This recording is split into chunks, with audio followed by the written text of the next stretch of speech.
Today, I'm introducing a new series to you all. This is a work from Radine Studio. This studio has drawn masterpieces like Solo Leveling, I Am the Fated Villain, The Bloodthirsty Iron Sword of Vengeance, along with many, many other masterpieces. Our story today is about again. After half a year on the run, a vampire like him was still killed by a group calling themselves heroes. They used his life to boost the reputation of a newly summoned holy knight, but they all failed to realize vampires are immortal. First, let's return to the main character's first life. On a stormy, muddy night in a deep, dark forest, a troop of soldiers with sharp eyes stood steadfast despite the pouring rain. Dariet, their leader, shouted with pride, "Hey, you vampire! Hiding and skulking for the past half year must have been fun. Right? You must have taken plenty of lives during that time. You filthy beast. Your little game of mocking us holy knights was quite something. But your play ends here. Not even the gods can forgive your sins anymore. Be proud to die at my hand and help me earn the title Vampire Slayer. The sin of deceiving the church and not accepting the judgment of the holy knights. This degenerate form of yours says it all." At this point, Dariet suddenly gave a demonic smile. "Yo, and you know what?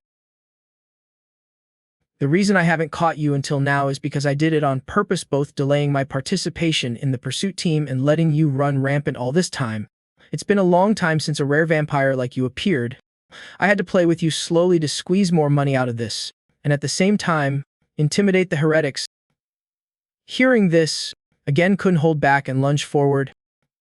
After all, this world is one where the big fish eats the small. Everything is decided by the power of the ruler, whether again wanted it or not. That's why he had to flee. Swept by so fast that again couldn't even defend against it. Dariet slid past him, displaying a spectacular victory. What a disgusting thought. He showed a clear expression of mockery and contempt. "Your existence is an insult to the church, a blasphemy against our prestige." He passed away with endless regret. If I just had one more chance. This time, suddenly, again woke up with an intact body. Drenched in sweat, he panted for a moment and then asked himself, "What the hell is this?" Because the present was quite hazy. Again was a bit confused. What happened? My neck was gone, but my limbs are intact. I was definitely dead. Was it a dream? Nope. This is definitely the hut I stayed in before being hunted by the church's holy knights. The time is 6 months ago. Seems like it's right before I was hunted by the subjugation squad. Again stood silently in the cave. Could it be that I've returned to the past? Thinking this, his hands clenched with determination. If I've truly been given another chance. This is a secluded, uninhabited forest near the village of Brooklyn. Again live here to hide from human eyes. Just a weak, feeble vampire. So he had to hold his breath and hide, living precariously from day to day. Originally, again didn't crave human blood, but once in the distant past, he couldn't restrain his instincts and sowed the seeds of disaster. The very next day, mercenaries swarmed in, and 5 days later, the holy knights were searching the entire village. Whether it was a month or a whole year, they were determined to find again no matter what. Out of fear, he lived in the forest drinking only the blood of wild beasts for 12 long years. I don't know why I was able to return to the past to live again, but only one thing is certain. If I've been given this chance, I absolutely cannot repeat the mistakes of the past. If I'm going to die in that anyway after living in hiding, I'd rather become strong enough that even if I'm discovered, they can't do anything to me. Using the vampire's own methods, from now on, I will change my way of survival. Vampires can absorb strength by draining life force. The stronger the bloodline, the greater the power absorbed. There it is. A large, aggressive Rushmore emerges, the ruler of this forest. It attacked so fiercely that again was temporarily unable to do anything. The Rushmore thrashed violently, knocking him onto the open ground. Again quickly got up and assessed the current situation. With this weak body, I can only do my best to dodge its attacks. But if I can just make even a small scratch. He stood opposite the Rushmore with the intense desire to drink its blood. Again's previous survival method was to erase his existence as much as possible. But once he knew that path was a dead end, there was no longer any reason for him to hesitate. Right now, more than anything, again needed great power. His sword shattered against its skin. My sword, the Rushmore seized the chance to whip its tail and send again flying. He bounced a few times before being flung far away. Again was hit hard. The situation was hanging by a thread. A large shadow loomed over him, his eyes widening in shock. Its massive mouth opened. Did I underestimate the power of a Rushmore? Ru is a term for creatures that roam in nature, not monsters living in demonic realms. Even in an environment without magic, some Dotem possess magic stones, an item sometimes more precious than gems. For a Dotem, the magic stone is its life. If I can find its magic stone, maybe I can turn the tables, but the power difference is too great. Perhaps again took the chance he was given too lightly, confronting a Zor that rules the forest. It would probably destroy again before he could even leave a scratch. The monster dove into the water, causing violent waves to surge. It even took again with it. Like a reserved snack, he fell into complete despair. Perhaps again was too confident, thinking that if he was given one chance, there would be a second and a third. Nope, I've never thought so highly of myself. Suddenly, its eyes widened in terror. That's why I've always had to bow and scrape. Again did something to cause it pain, holding my breath and struggling just to live, just to survive. I chose the path of battle. An intense will made again's whole body glow. I must fight. I must win.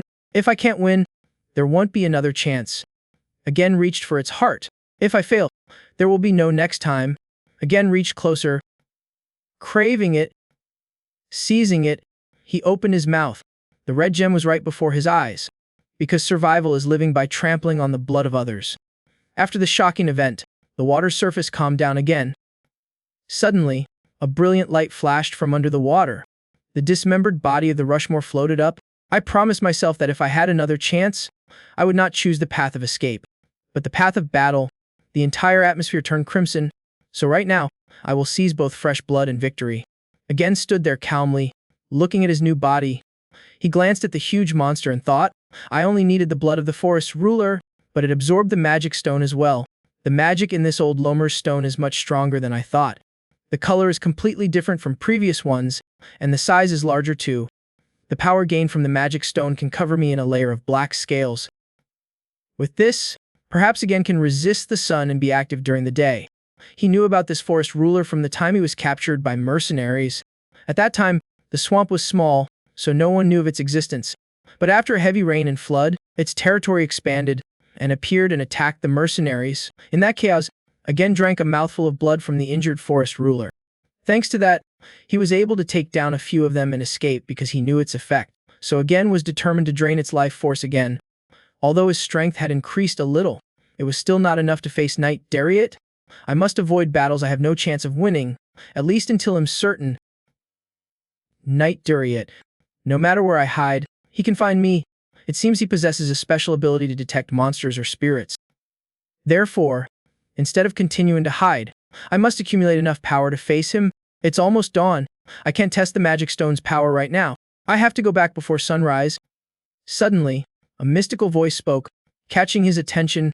The false master is dead. He was the one who seized my domain, turning a beautiful lake into a rotten swamp. You have brought him a gruesome death. I thank you for that, but you dared to trespass on this domain and stain the land with blood. This crime is unforgivable. This is my domain. Muriel, the guardian of the lake, the old forest will rage. The land will be indignant. You will be cursed to have your body torn into 100 pieces. Even if I say that, this bald old vampire probably can't hear me. Right? Only certain special creatures can perceive spirits. Contrary to her sarcastic words, again asked her, what are you? Hearing him ask that, her face froze. Huh, surely he can't see me. Right? Again repeated. I asked, what are you? Muriel was extremely surprised by this. You can see me. You're from the blood tribe. Aren't you? So, did you hear what I just said? Again guessed what she was thinking. That bald old vampire part. No more arguing. She bowed her head to introduce herself. I am Muriel, a water spirit. I was originally the master of this place, but 15 years ago, that old crocodile stole my domain, so I became his slave. No, to be precise, strategic ally is more accurate, because if the water was dirty, prey wouldn't come anymore, so he let me control the lakeside area. Anyway, thanks to you, that damned old crocodile is dead. This place will be purified. It's all thanks to you. I saw with my own eyes a bald old man being swallowed whole by the old crocodile. But just when I thought he was dead, an explosion rang out and a handsome guy appeared. Could it be that you disguised yourself to trick the old crocodile? Such careful planning. He didn't care about what Muriel said and was only worried about himself. Is my tattoo disappearing? Why is that? Right. This humble one should use honorifics. Shouldn't I? Your tattoo is so beautiful. Your grace. What does it mean? Is it a warrior's symbol? Who are the people you've killed? Your Grace. He shook his head and replied indifferently, I don't know either. They've been on my body for a very long time. He no longer remembered when he became a vampire. Again was just born this way. Even in his most distant memories, these 10 tattoos were etched on his body. Because he couldn't remember his distant past, again only knew a life of hiding. He never dared to look back at himself. If these tattoos are some kind of seal, could it be that one of them was released today? I'm leaving. Guard the forest carefully. Muriel seemed reluctant to let him go. Yes, it's been so long since I've met someone to talk to. Are you really planning to leave right now? Your Grace. Over time, people who can see spirits have become fewer and fewer, so this humble one is very bored. If only I had someone to talk to, how great would that be? Again reminded Muriel of her main task. Aren't you going to restore this swamp into a lake? It seems she didn't want to. Who knows how long it will take to purify that place? I'd rather invite a pale-faced handsome man like you to drink some clean water. This humble one is a water fairy, so I can create absolutely delicious water. Drink this fresh water, and your complexion will become even more handsome. Seeing how Muriel created the water, again wanted to dodge. Come on. Hurry up, he ordered. Get lost. Seeing him leave, she tried to hold him back. Your Grace. Wait, this humble one can also purify water, helping you drink from any source. Again was determined to leave her. Not needed.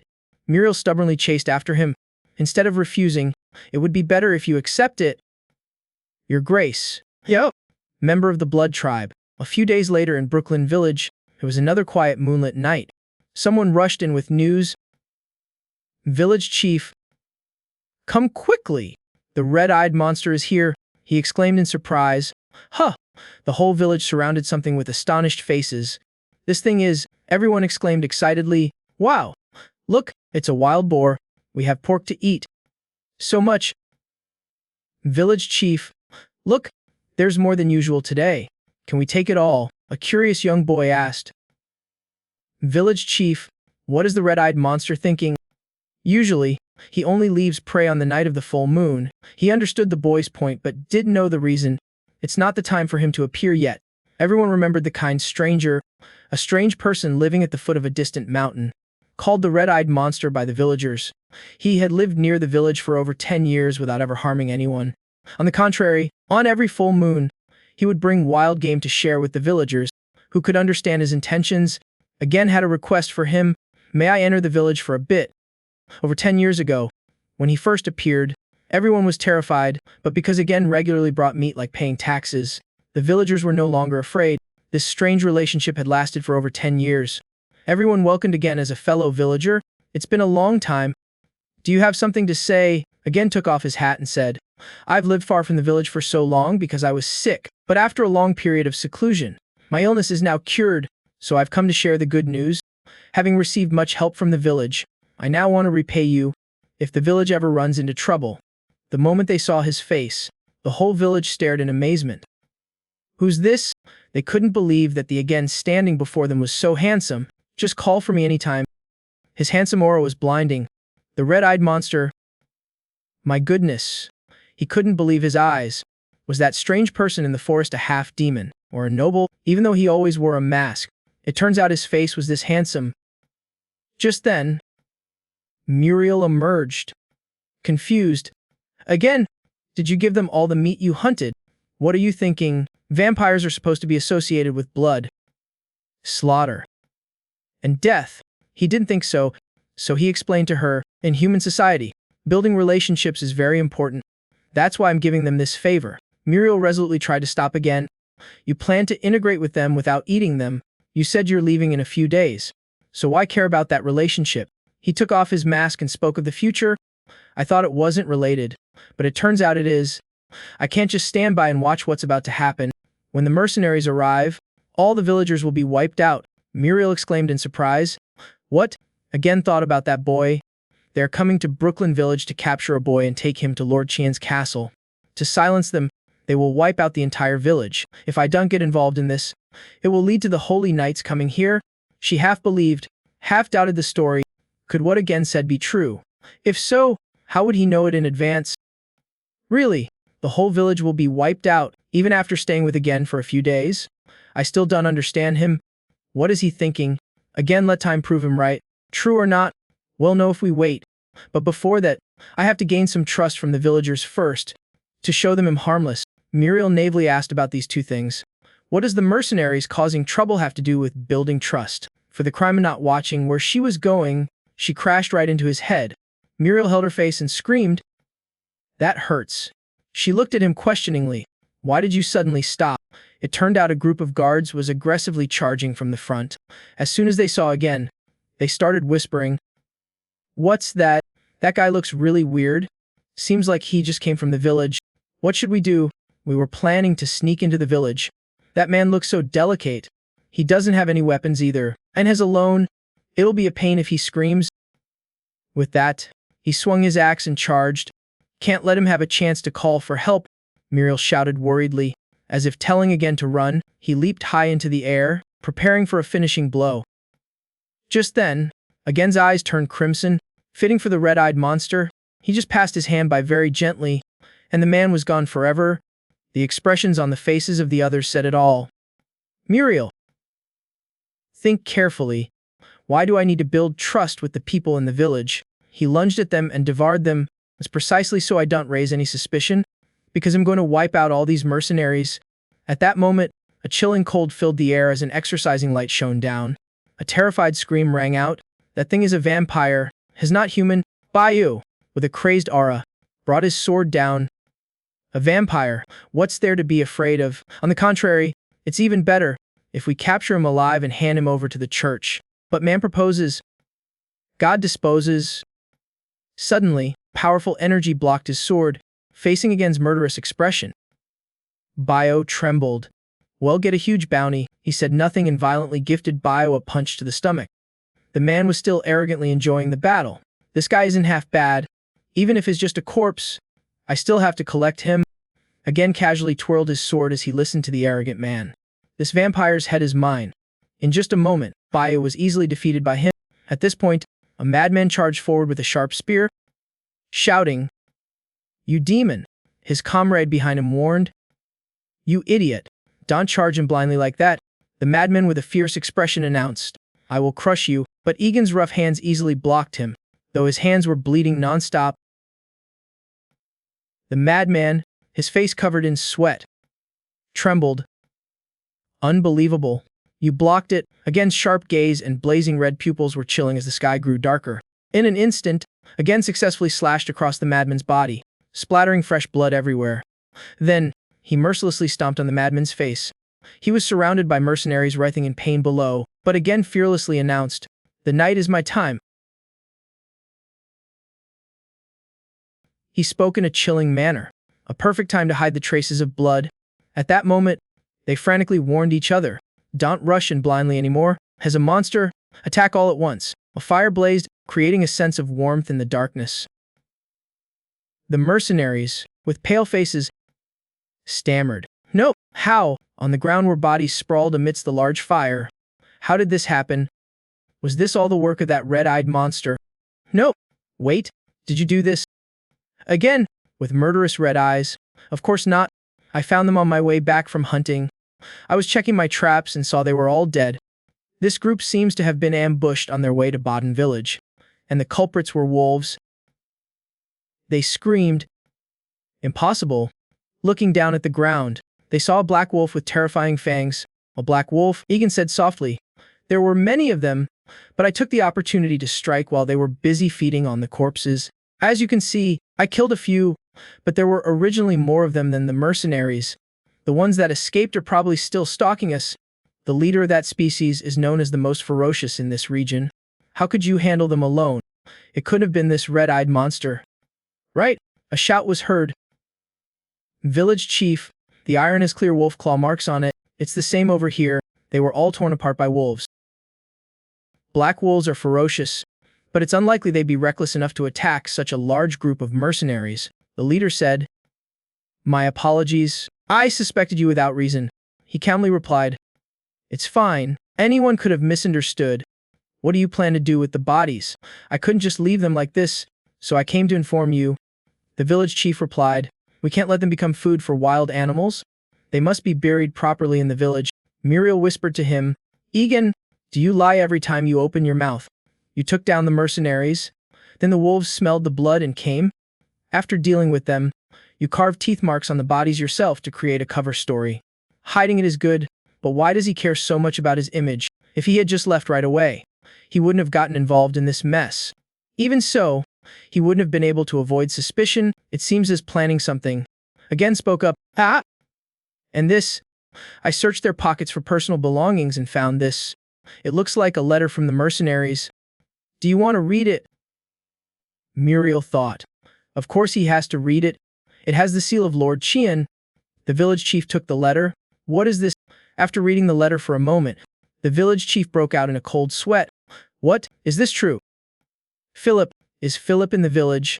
The surrounding villagers were curious. What does it say? Village chief. Philip is still in the village. What on earth is happening? Who would have thought the village chief would suddenly shout? Philip might be the illegitimate child of Lord Qian. These mercenaries came to escort him. As soon as he said that, whispers broke out all around. What? That kid is a noble. Khmer stared blankly as dark red blood splattered in the air. This is unbelievable. He took down such a large group all by himself. At this rate, we'll all end up as corpses. Don't hesitate. Fight! Even if as a monster, he only has 2 arms and 2 legs. Don't rush in blindly. Surround him. His face, covered in wounds, trembled. There was no escape. Suddenly, this guy appeared. Cambridge shivered watching each of Again's powerful slashes. At that moment, those sharp, red eyes turned and locked onto him. Again quickly threw a punch straight into his abdomen, causing Kamer to lose his balance. And just like that, his whole body slammed into a tree trunk, creating a jarring sound in the forest. After knocking Kamer down, Again quickly fled. Meanwhile, he was crawling on the ground, whimpering, "Stop, stop. You were waiting for us from the start. Weren't you? Why? Why target us? We just had business in the village on the other side of the mountain." Just then, Again approached with menacing eyes. "I was just curious about what you were doing in that village. That village is mine." His eyes went wide. "Please spare me, sir. I'm sorry. I didn't know you were the Blood King who rules this village, but we didn't come to hunt vampires. I swear, an illegitimate child of the Qian family is hiding there. We thought he was missing, but it turns out he's been hiding his identity and living here. We just came to find him." He just said calmly, "You're a good liar. What's your real purpose? You mobilized this many people for just that reason. Are you planning to wipe out the entire village?" Chimera screamed in fear. "No, it's not. It's not exactly like that, but actually, we weren't hired by the Qian family. The ones who commissioned us were the 2 legitimate sons of the family, Camera Qian and Bertel Qian. It was probably due to political conflict that they hired us. We only came to capture the illegitimate child. We brought so many people just in case something went wrong. Please, please spare my life." Again gritted his teeth in anger upon hearing his story. So he was among the masterminds. After all, Bertel, the commander of the vampire pursuit squad, who along with Uldrich, brought me down. As a knight, it would have been difficult for Bertel to directly order mercenaries to slaughter villagers. That was just their own ambition, but because of that, I was discovered by the Holy Knight. The entire village disappeared, so they dispatched a large force to investigate. He said, trembling, "We were just taking this opportunity to make some money. If we had known there was a Blood King here, we absolutely wouldn't have dared." After hearing this, Egan simply turned and walked away. Before leaving, he kindly warned, "All right, watch out for wolves on your way back." Still trembling, he couldn't believe it. "You're really sparing my life? This kindness. Thank you, sir." Who would have thought that just a second later, he would be slashed across the neck, sending fresh blood spraying everywhere? Muriel teased, "If you were going to kill them all, why bother sparing him?" Again just replied, "Now that I've revealed my identity as a vampire, I can't let anyone live." He glanced in a certain direction. Besides, the wolves smell blood and are drooling over there. Meanwhile, the villagers were asking questions. "Village chief, is it true?" The village chief replied, "That's right. The dead mercenaries were guards who came to escort Philip to the city." Their jaws dropped in surprise. Philip, the boy whose mother died last year, was been living alone. He came to our village 8 years ago. Could it be? The village chief spoke up. The mercenaries who came for Philip were taken down by wild beasts. What do we do now? Again stepped forward and added, does the boy Philip need to be taken to the Lord's city? The village chief nodded vigorously. That's right, but... He interrupted, even though the mercenaries couldn't handle the beasts here, but I've lived in this forest for a long time, so I can escort the boy past the wild animals to the city. The village chief was astonished. You mean, you'll escort Philip? How could we trouble you like that? Gen smiled warmly, but with a hidden mystery. It's no problem. As a knight, I cannot turn a blind eye. Muriel whispered from the side. Again, you're such a show-off. Just then, Muriel's jaw dropped in shock, as if seeing something utterly unbelievable. The large crowd of villagers also stared wide-eyed in surprise. She had to force out the word. Again, he parted his lips and began politely, allow me to introduce myself, then smiled and raised his voice. I am Anne again, of the Again family. She cut in. Who would believe that? Again's introduction stunned the villagers. The red-eyed monster is a noble. Hey! Listen, it's rude to talk like that. You should call him Sir Again. Muriel leaned in and whispered. Again, even if you have to lie, you've gone too far this time. He smiled. I could tell from their reaction. These people have never seen a noble before. This is a remote village where a boy hiding in the forest suddenly becomes a noble, causing a stir. Even if I pretend to be one, they wouldn't have the ability to tell the difference. With admiring eyes, they constantly praised him. Sir Again, were you really a knight? Why did you live as a hermit in the forest for over 10 years? Was it to heal training injuries? Or is it just a form of training for knights? He just explained vaguely. For various reasons, I cut my ties with humanity and lived in this forest. They immediately started cheering. No wonder. I knew you were different ever since you brought food to help the village. You were able to live alone in the forest because of a knight's superhuman skills. Right, the village chief suddenly spoke up, but our village is very poor. We have nothing to offer you as payment. Again said in a low voice. It's fine. I just want to rest. May I stay in the village tonight? The village chief smiled kindly. Of course, our homes may be small, but please rest here tonight, in the open air under the clear blue sky. Again stared into the distance with a vacant look. He revealed his beastly Blood King hand and lightly touched the wall. This is an enhanced ability from the ruler of the forest. His sharp, blood-red eyes, filled with murderous intent, were chilling. The beastly hand mysteriously kept stroking the wall. Since it's covered by a black resin-like layer, my skin has some resistance to the sun. Thanks to that, the journey will be less difficult. Muriel cursed him. You stupid vampire. What were you thinking, telling such a blatant lie? You claim to be a knight, but you can't even read. Again replied quickly. Yeah, I might get exposed one day, but I'm leaving soon anyway, so it doesn't really matter. Muriel asked. Now, tell me, what is your real purpose? After living quietly in the forest for so long, why suddenly befriend the villagers and even accept a request? Just then, a voice called out. Sir Again, we've finished our preparations. You can leave whenever you're ready. He whispered, see, in just one night, I've already gained status. Humans tend to believe in authority more than complicated words. You can lie as much as you want, but using status can reduce 100 lies to just 10. Only this village would believe such a hasty lie. The nobles would be much harder to convince. Therefore, from now on, I will turn that lie into the truth. Thanks to my previous good deeds, I've already built trust with the villagers, he said with a bright smile. I was afraid Sir Again might be misunderstood, so I've written a letter of explanation. Philip. No. Master Philip. Please take good care of him. From now on, by using my true strength to turn these lies into reality, everyone will surely believe me. Philip stepped forward with a shy face. Philip. It's a pleasure to meet you, Sir Again, but to turn all lies into truth, I need a higher status. Again spoke. You're Philip. I am Anne again. Nice to meet you. I'll make use of him. Again thought, to become a true noble, under the blue sky amidst the deep green forest, the two of them warily made their way down the path out of the village. Again asked curiously, is that Brahma village? Philip replied, judging by the sign, yes it is. He asked, you can read? He scratched his neck shyly. Yes, my mother taught me to read before she passed away. She came from a humble background, so she wasn't formally educated. She said the person she loved taught her how to read. I never expected that person to be Lord Qian. Muriel teased by his ear. Well, that's perfect. Have him teach you how to read.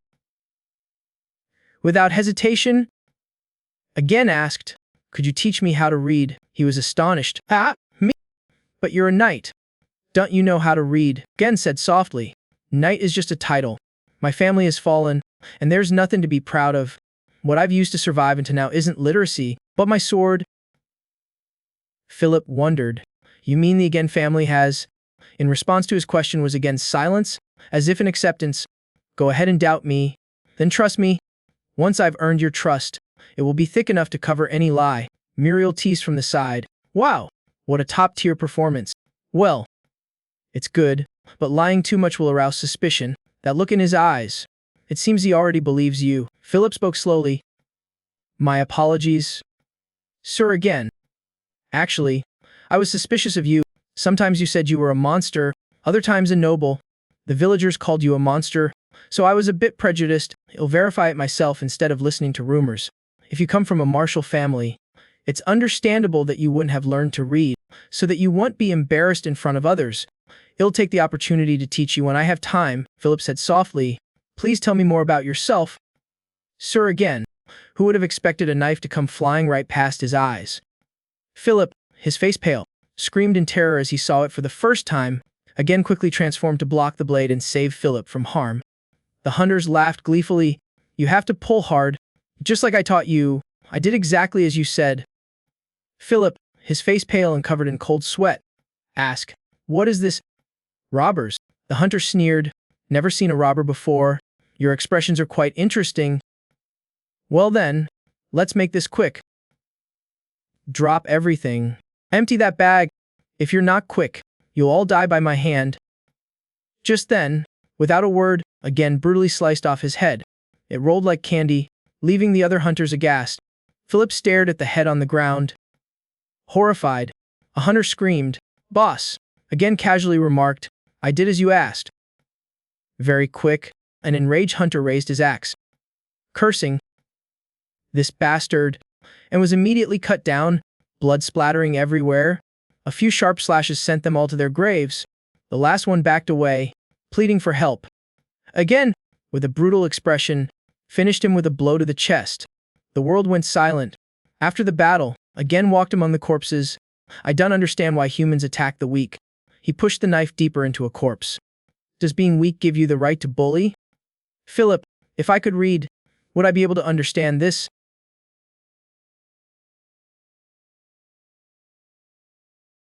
He trembled and replied, that, and a second later, saw dark red blood spurt out gruesomely, again covered his mouth and said in a low voice, You said you would verify it yourself. Believe it or not is up to you. But I won't let a single drop of blood touch you. The bustling scene of Graves Village appeared. People bustled about, and the cries of vendors rose up. Come on. Come on. Rare herbs just back from the northern hunt have arrived. Only 20 coins a bundle. Elsewhere, someone grumbled at a shopkeeper. The shop down there sells it for half the price. Don't be ridiculous. My goods are much higher quality. Muriel's delighted expression and trembling voice showed as she saw this lively scene. So exciting. It's all so strange. Philip suddenly spoke up. Sir again, if you plan to shop here, it's best to be careful. He added, I've come here a few times with my master. The merchants here are terrible swindlers. You could easily be cheated. They always mercilessly overcharge my master every time. Another person shouted, Hey, it's half price down there. Give me my money back. Again looked around. I need to get some money first before I can think about being careful.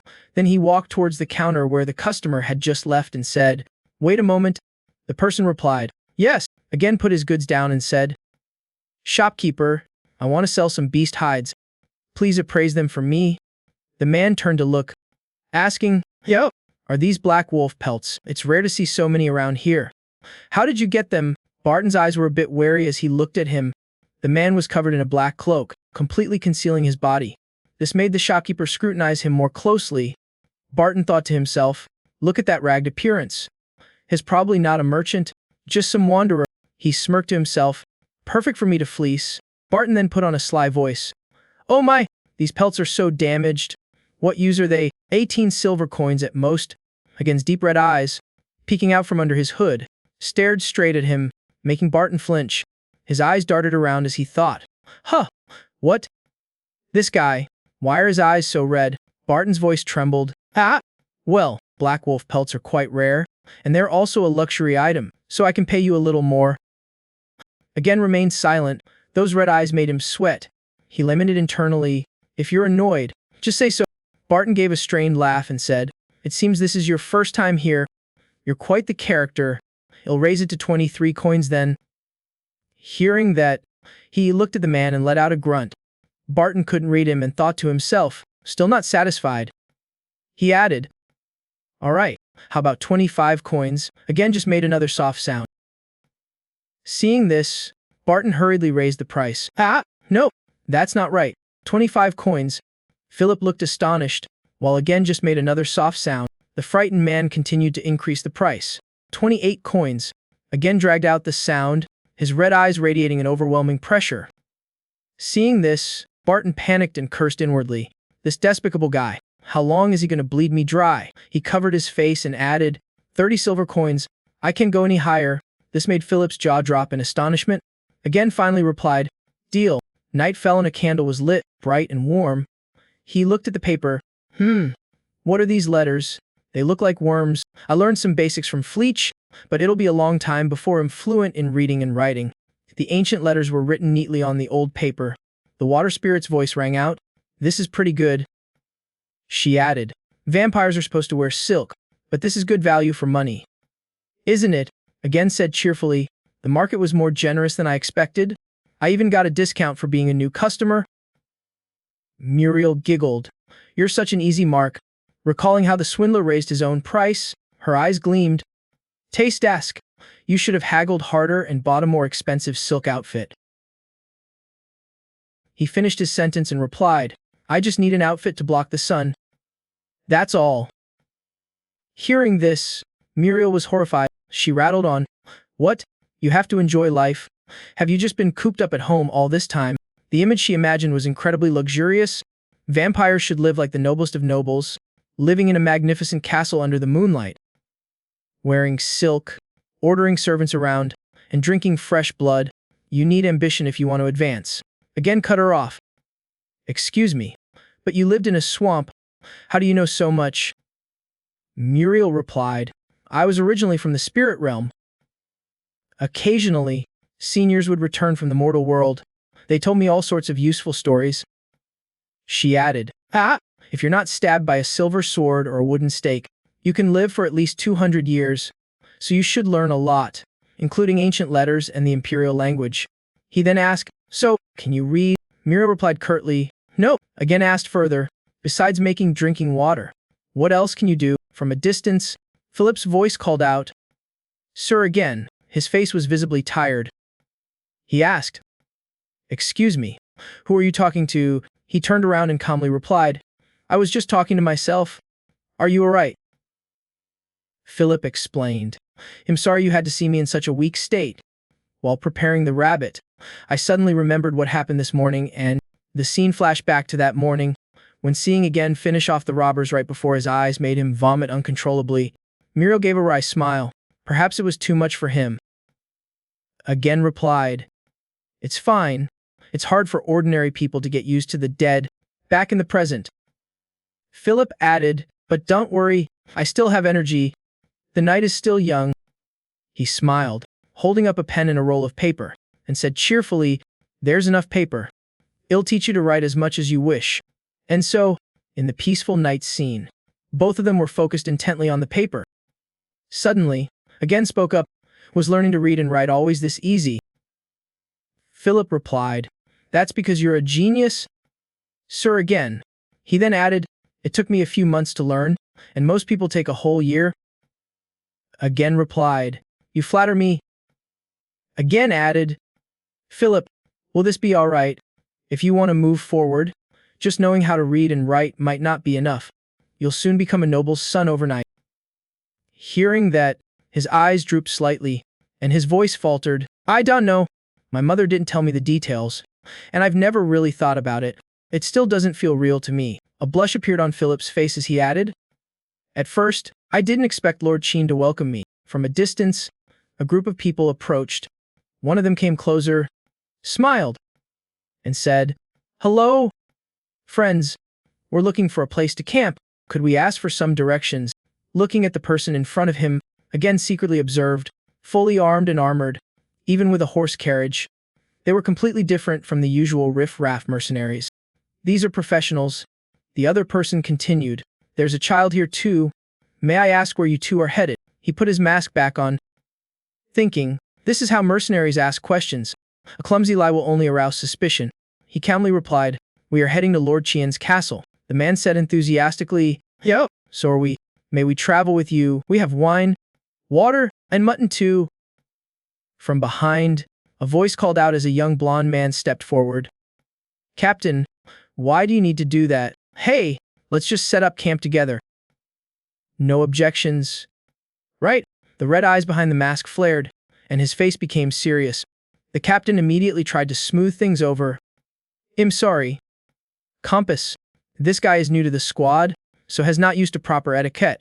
Please forgive him." He introduced himself. "I am Puchudik, and you are?" Again replied. "Knight again." His answer made the man a bit disbelieving. He asked again. "A knight," Compass said loudly. "Captain Puchudik. He says he's a knight. Can you believe it? Looking like that and calling himself a knight. No horse. No armor. He looks like nothing." He got closer to again and asked, "Hey, tell me the truth. You're not a knight, are you?" Then he pointed at him and added, "Again, of what family? I've never heard of such a name." His eyes showing certainty. He asked, "Are you an imposter?" Those words hit a nerve, causing Agen's expression to darken, his eyes looking as if he wanted to kill the man before him. Agen thought to himself, "I already told Philip this. I can change my story now. The reason these mercenaries approached us is definitely not simple." He silently assessed the situation. Whether I'm a knight or not doesn't matter, but if they insist on questioning me, there will be trouble. His red eyes stared at the mercenaries as he calculated, "There aren't many of them. I can finish them all." Again reached inside his cloak, preparing to draw his sword, when a cold gaze and an angry voice came from behind him. "Compass." Powerful slap struck the young man's face, sending Compass rolling several times on the ground before crashing into a tree trunk. Puchudik bowed a full 90 degrees and said, "My apologies, sir. Again, please forgive the insolence of this newcomer." Glancing briefly at Compass, he replied softly, "No need to apologize. Feel free to set up camp." The man, as if a weight had been lifted, quickly replied, "Thank you for your generosity." Again thought to himself, from now on, it'll be doubted a lot. To avoid useless suspicion, I must quickly become a knight. After that, he sat down with Philip again to study letters. From a distance, the beaten Compass still lay motionless. After a moment, he came to his senses, but he was still astonished. Compass shot up, stammering, "Why did I?" Puchudik, sitting nearby, clicked his tongue. "Taste ask. Compass. You idiot." He frowned slightly and added, "Do you not know fear? How dare you confront a knight like that?" Hearing that, the young man was bewildered with astonishment. Captain Puchudik, seeing the boy still didn't understand, he hit him again and said, "Gods! You brat. You're alive thanks to me. The whole squad almost died because of you just now." Compass rubbed the lump on his head and grumbled, "No way. What's so scary about that shabby guy? He's only holding an old short sword." Puchudik, seeing this, scolded him, "You really judge by appearances alone. You're truly blind." He added, "Do you see how much that knight's cloak is worth? That's a high-quality cloak made from GLA cano fabric with a silk lining. The cheapest ones cost over 10 silver coins." Hearing that, the young man exclaimed in shock, "That expensive? Puchudik, that's at least 3 months of your salary." Again was still focused on the letters, but the man didn't know and guessed on his own. Seeing him read a letter, he must be literate. As no ordinary person, Puchudik shot a glare at Compass and added, "And he was about to draw his sword for real. We were all on the brink of death. If we were lucky, only me and one other would have survived." The young man asked naively, "How do you know?" He began to recall, "While you were spouting nonsense." That knight had already placed his right hand inside his cloak. Puchudik perceptibly noticed, his left foot shifted slightly back. as an expert at adjusting his center of gravity for a sword strike. That's how it is. An image of again coldly swinging his chilling sword across Compass's neck. He ran a hand across his neck and said, "If I had been a moment slower, your head would be gone." Hearing that, Compass stammered, Then you could have just blocked it for me." Puchidek frowned and asked doubtfully, "Do you really not know how terrifying knights are?" Knowing the boy was foolish, he began to explain, "A knight, you ask? From birth, they hold a wooden sword in an old family. Their entire lives spent learning the art of killing. They venture into unexplored dungeons, defeat monsters, and kill their own kind on the battlefield. Only those drenched in blood are noticed by the nobility and finally knighted." He added seriously, "And impersonating a knight is a serious crime. Whether his real or fake, it will cause trouble. Anyone who dares do it must be extremely confident in their swordsmanship. Of all those who wield a sword, how many become knights? For someone barely over 20 to claim that title means he's at a respectable level." Hearing this, Compass broke into a cold sweat. "So, he's stronger than you?" "Captain," Puchidek replied nonchalantly. "Probably." He added, "Besides, he's heading to Lord Qian's castle. I heard a dungeon was recently discovered nearby. Perhaps he intends to participate in its opening. Since we have the same destination, we'll surely meet again." Meanwhile, again was wondering to himself, "It's a good thing I kept my cool. Does the title of knight carry that much weight? It would be good if this method continues to be effective. But I need to prepare more." He looked at the group over there and thought, except for the one who was knocked unconscious, the rest are all genuine mercenaries. Why did the Tian family hire that bunch of trash back then instead of professionals like these? Or they could have just sent their own soldiers? It's so strange. Suddenly, he stood up and walked towards them. Compass's voice trembled slightly. "Why? Why is he coming this way?" Again took off his mask as he spoke. "I hear you're also heading to Lord Tanshan's castle." His handsome, heavenly features were revealed under the moonlight as he added, "Since we have the same destination, why don't we go together?" His whole body seemed to emit a sparkling light that temporarily blinded them. Compass stammered in reply, Yes. A night passed just like that. They all moved to Matarella, a village in the Qian domain. Again followed along, thinking, it's a good thing these mercenaries believe him a knight. If we travel to the destination together, I can gather a lot of useful information from them. The problem is from now on. Muriel cut off his train of thought, peering excitedly and calling out, Sir again. Then, floating in the air. Muriel added, As you asked, I eavesdropped on the mercenaries' chatter.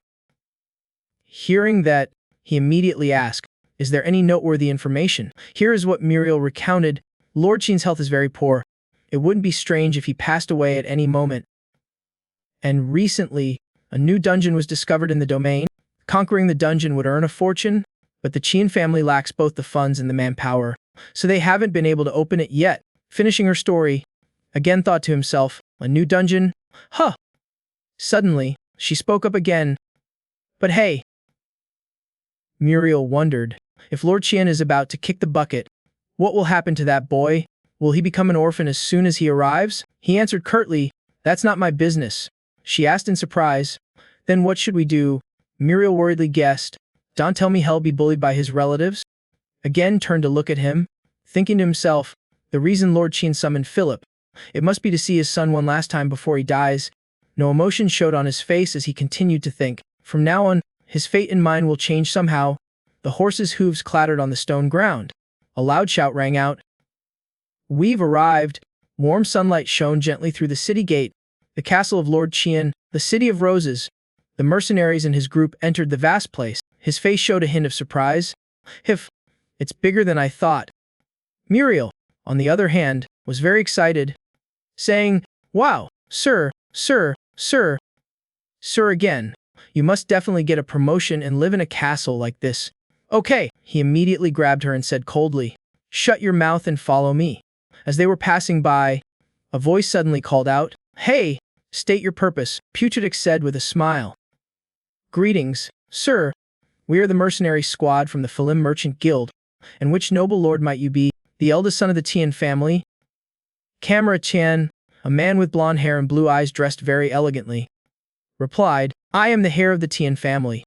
Camera, he added, Are those goods behind you for us? He immediately replied respectfully, yes, as you can see, we have delivered the goods safely. Camera replied, good. Don't dawdle. Start unloading. He looked towards Again's group and asked, and who are those people? Why aren't they moving? He immediately answered, it's a pleasure to meet you, sir. I am the knight. And again, and this child, he was suddenly interrupted. A knight. From behind came another loud voice. Brother Camera, what are you doing? His eyes flickered as he suddenly realized the voice was familiar. That voice. He led a group of knights behind him, adding, brother, how many times have I told you, inspecting outsiders is my responsibility.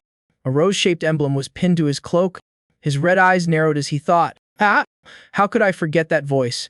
The leader of the vampire hunting squad, the first one to discover my hiding place. He and Diriot tortured me horribly. Knight Berteltian, cold face, signature blonde hair, and a dangerous aura. Berteltian, knight of the second son of the Chian family.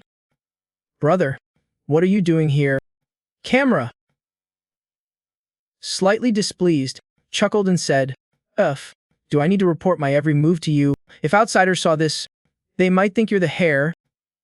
Hearing that, he quickly denied it. That's not what I meant. Suddenly, someone approached and called out, attracting the attention of both. Hey, this is a letter from the village chief of Brooklyn. Bertel reached out to take the letter, but the person unexpectedly pulled it back. Confusing him, the letter was handed directly to Camera. That man stared at him with a strange look. Yo! The village chief, he opened the letter, read it, and exclaimed, impossible. The mercenaries were attacked by wolves and completely wiped out, and the child you brought back is a bastard. Philip, standing behind, grew a little worried upon being mentioned and quickly bowed his head. Hello everyone, I am Philip, Camera said with a bright smile. Yo, so you're our new little brother. He continued to greet him with a bright smile, while Bertel's expression darkened. I was just waiting for you. Father is very eager to meet you. He spoke with a hint of anger, ordering someone take him to wash up and put on some decent clothes.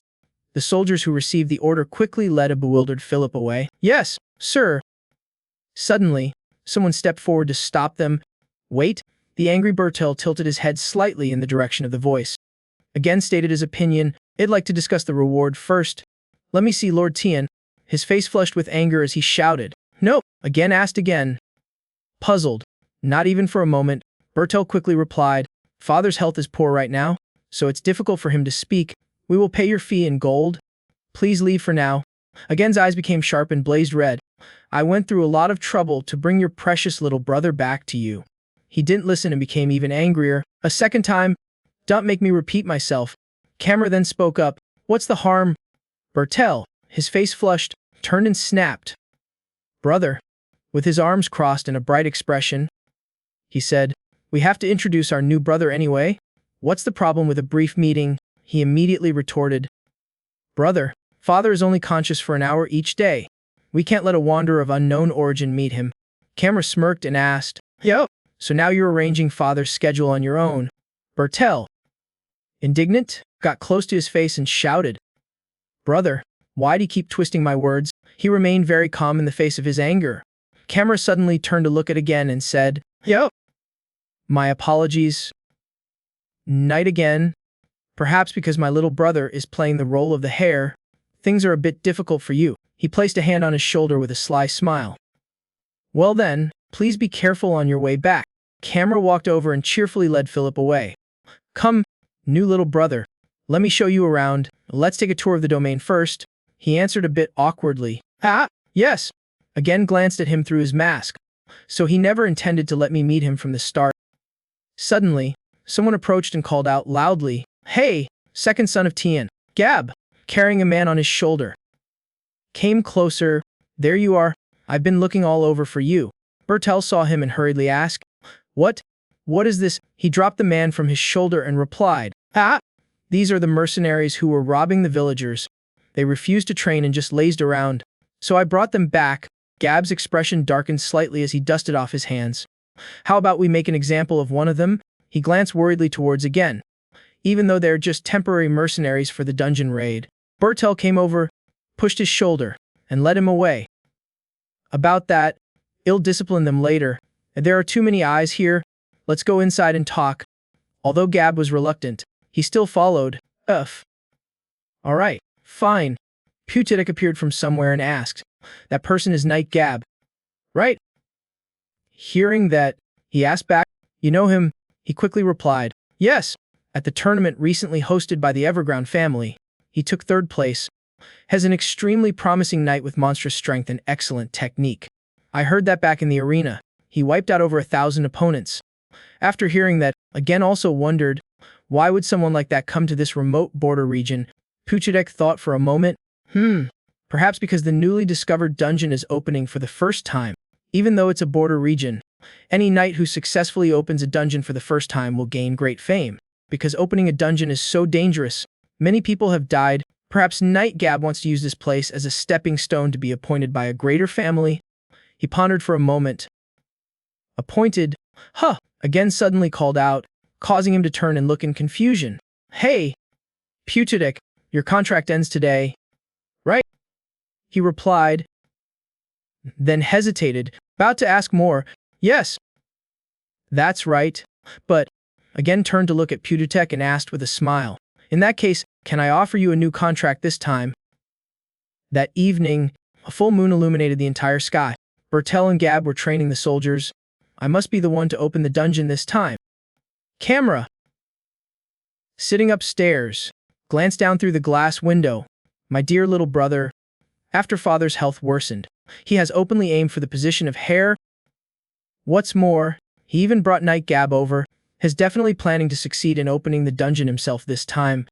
If so, the people's loyalty will instantly shift to him." As he was lost in thought, there was a knock on the door. "What should I do? It's too late to hire some rabble now. There's no one left to help me. What am I supposed to do?" A voice announced from outside. "My lord, Knight again requests an audience." Camera thought for a moment, then gave the order. Again, the knight who brought Philip back. "Let him in." The servant received the order and opened the door for him. "Please come in." Knight again. He stood up and walked towards again with a smile. "Don't worry about Philip. I've taken special measures to ensure his safety. When father wakes up, he will reward you for bringing my little brother back safely. In any case, I am very grateful that you gave the letter to me instead of my younger brother. Thanks to that, I can breathe a little easier." Again suddenly spoke, making him tilt his head in confusion. "That's great. Then," he smiled, his red eyes glowing brightly in the darkness, "I only have business with the lord of this domain, but a third party interfered, which confused me a little." Hearing that, Camera raised an eyebrow slightly. "Yo!" He sat down opposite again. "So, what do you want? You want to meet my father directly? Is it to confirm your identity?" He replied, "That's part of it, but I came here to make a proposal to you." "Sir Camera, let me join the dungeon raid team this time?" He raised an eyebrow slightly and then laughed out loud. Camera's laughter echoed throughout the large room. He rested his hand on his face and glanced at again. "You're more interesting than I thought. The title of knight." Camera looked down at his seemingly old clothes.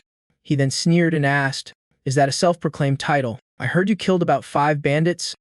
Do you want to join now to enhance your reputation as a knight? Is there any reason for me to agree to that proposal?" Again calmly crossed his legs and replied, "For you, Sir Camera, this isn't a bad proposal at all right now." Hearing that, he asked again, "What do you mean?" He didn't answer but instead stated its benefits. "By the way, if we succeed in opening it, I will only take 100 silver coins and half of the secondary items, excluding magic stones, for me and my mercenaries." Camera tilted his head and looked at him. "The proposal is indeed not bad, so much so that I find it suspicious. You know that's much lower than the market rate, don't you?" Again didn't deny it, replying, "So, is that acceptable, or should we forget it?" He smirked and raised a hand.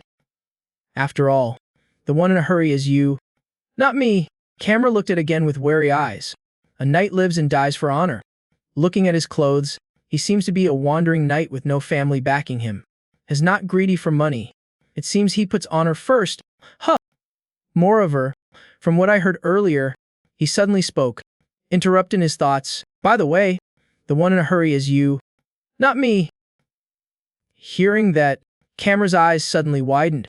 He immediately thought of Bertel and Gab. Camera smiled slyly. This guy knows how to play his cards. Has completely different from those muscle-headed knights. He pushed himself up from his chair. All right, I have no reason to refuse such a good opportunity. I'll be counting on you. Knight again. After speaking, Camera slowly raised his hand. His hand was extended in front of him. Magic stones are difficult to refine and incur high processing fees, while secondary items can be sold immediately for their true value. Looking at Camera reminded again of Puchidik. I will introduce you to a reputable merchant guild. As long as Sir again says hell only takes secondary items, Knight Camera will surely agree immediately. Gab held a knife in his hand and growled. How amusing. Bertel glanced out the window and continued, his adding more people to the monster subjugation team again. It's too late to struggle now.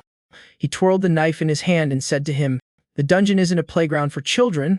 If you're one step too slow, you'll be left behind immediately. It's a place of life and death. If some weakling gets in and hinders our progress, I'll definitely oppose it. Bertel shrugged and sighed. Ah! As for the knight my brother found, he placed his hand on the back of the chair Gab was sitting on. I'm not expecting much. My brother isn't close with the neighboring nobles. His connections are limited. If possible, I hope you will tell him that yourself. He turned and asked Bertel, why are you pushing this responsibility onto me? Suddenly, a voice spoke up, attracting the attention of both. Ah! Sorry to keep you all waiting. I was just talking with my new knight. Well then, allow me introduce him. Here is the new member of this subjugation team. Again, and the members of his team entered the room. Knight N again and his group of mercenaries. Seeing him, Bertel thought to himself, it's that guy from before. And he even brought a group of mercenaries with him. He spoke up. Brother, this might be a bit much, but we can't let someone of unknown origin and ability participate. Camera crossed his arms, his voice a bit slow. Origin? Huh, but as for his strength, I can guarantee it. He smiled brightly and gestured towards again. Introducing him. Actually, I heard the story from our new little brother earlier, about the bandits harassing the borderlands of the domain. They've been a headache for us too. Haven't they? I heard that on his way here.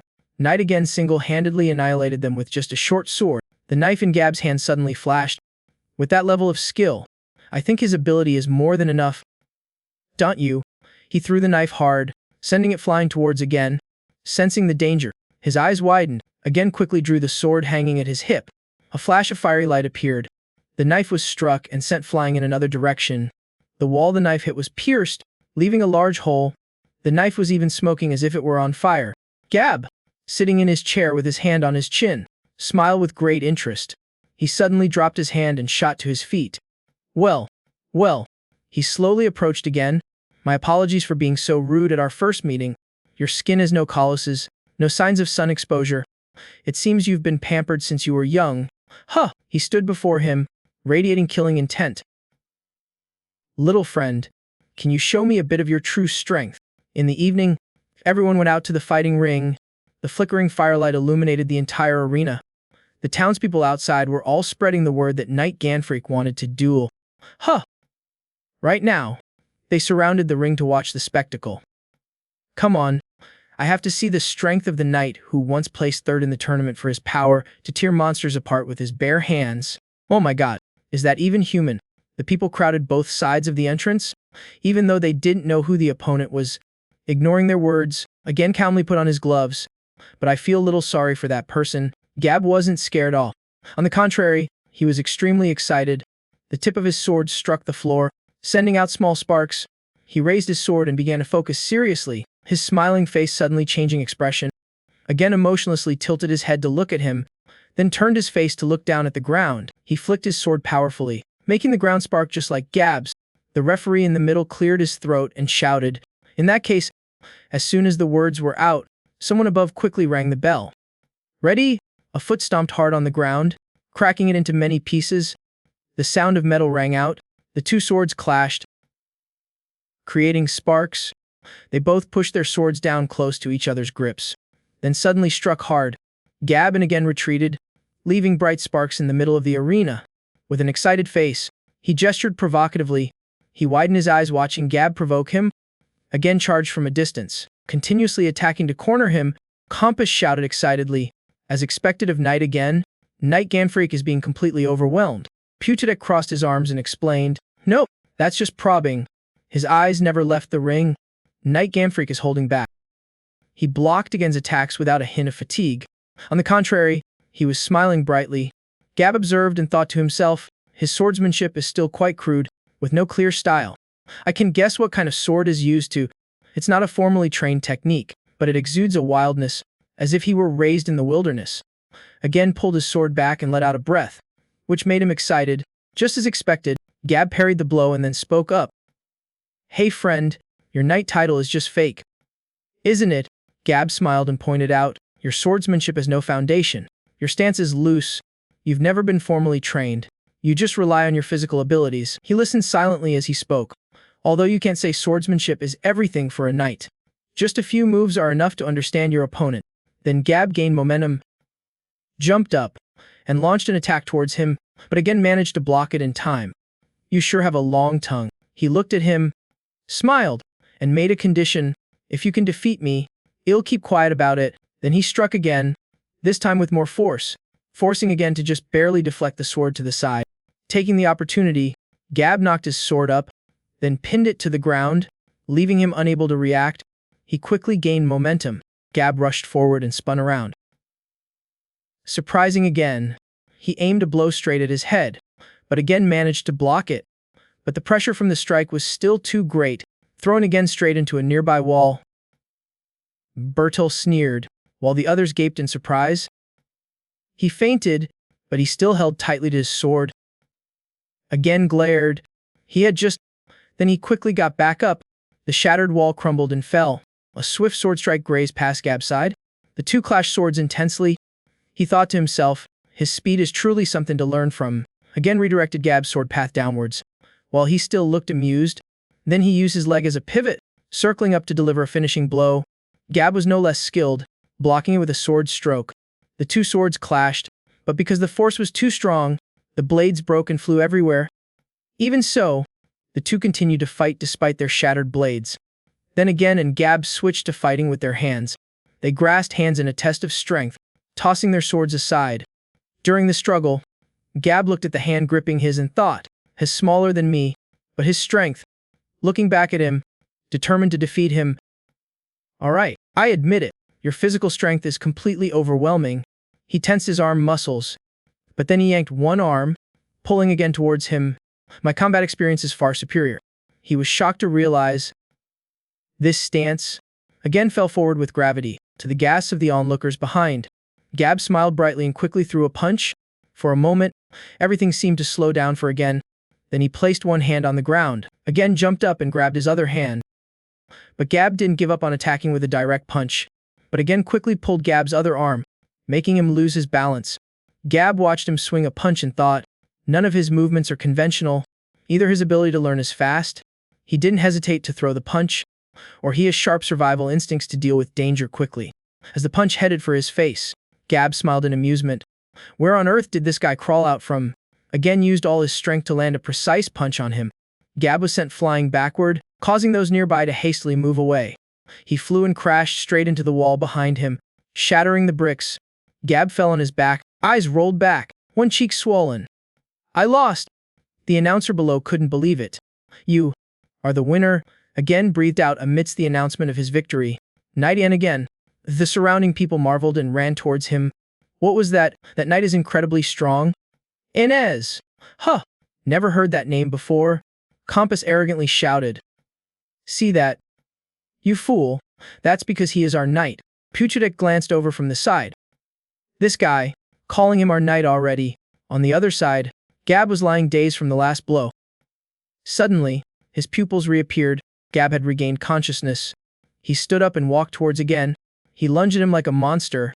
Again was surprised, covered by the shadow. Before he could react, his arm was grabbed. A round of applause. Gab cheerfully raised his hand and said loudly, "For tonight's winner." To again's bewilderment, the surrounding people shouted in unison. And again. And again. Seeing this scene, Camera gritted his teeth in anger. A while later, a sumptuous meal was laid out. The servants and the butler stood to one side, smiling friendly. again looked at the table before him with a dark, uncomfortable expression. The butler said to him, "This is an order from Lord Camera. To open the dungeon gate, you need to eat well and rest fully. I will personally take care of your meals." "Sir," again, the other servants asked kindly, "how do you find the light?" "Sir, I have drawn the curtains completely because I know you are sensitive to light." Another person had up a wine decanter. "If you tell me your preference in wine, I can recommend a few bottles." Muriel sat on again's head, watching the scene. She was amused and teased. Ahem, ahem, as a vampire, he doesn't need to eat, but he can't say it out loud. "Sir, will you get a stomachache if you eat all this?" He ignored her and said, "I appreciate the thought, but from now on, I will take care of my own meals." "Everyone, leave," the butler was about to say, but was cut off by again, "and tell Lord Camera." He glared menacingly and said, "I like to be alone." Understood. He had lived in seclusion in the deep mountains for over a decade. After that night, the way everyone looked at him changed 180 degrees. As again was walking, Camera came to talk. "Yo, if it isn't our talented knight." And again, "Did you sleep well last night?" He replied, "It was all right." He wondered, "But why did you refuse all the amenities I arranged?" Putrick smirked when he saw Compass bowing respectfully and greeting him. Sir, did you just cough?" Seeing this, he thought to himself, this suits me quite well." Gab appeared out of nowhere, pushed Camera aside, and grabbed his shoulder, saying loudly, "Yo, isn't this my friend, my brother-in-arms?" Again said indifferently, "Sir Ganfreak, don't cling so close to me."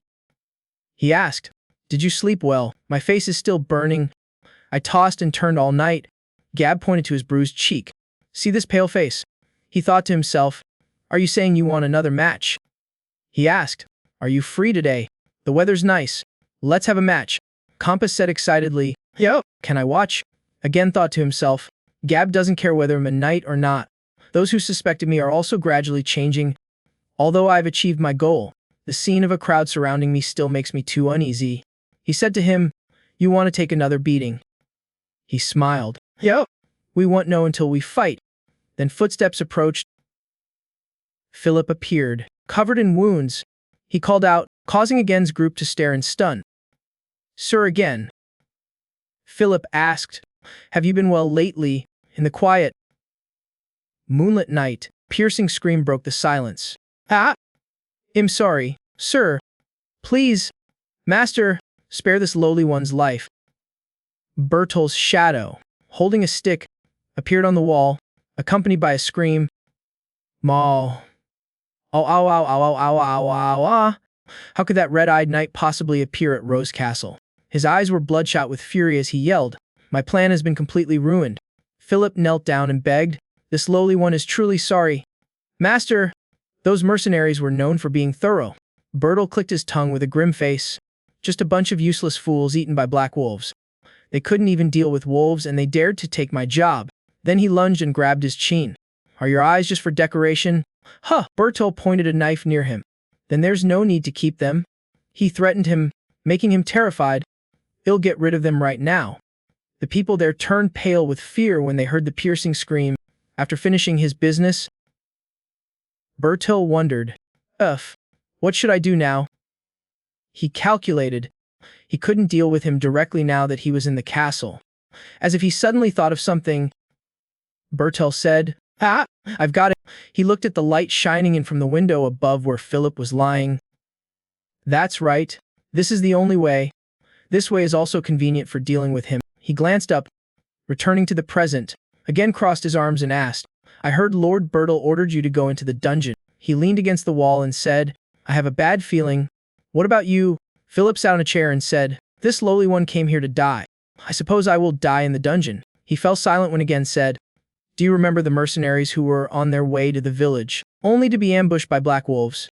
Those wretched mercenaries were definitely sent by one of your brothers." Again glanced over. "Philip, they didn't expect you to arrive at the castle safely." Then he said something that surprised Philip. "You still have a way to live." Then again said, "Philip and become my slave." He turned his head. Stunned, "You're already 16 years old. You've gone through the coming-of-age ceremony. You no longer need a guardian's consent.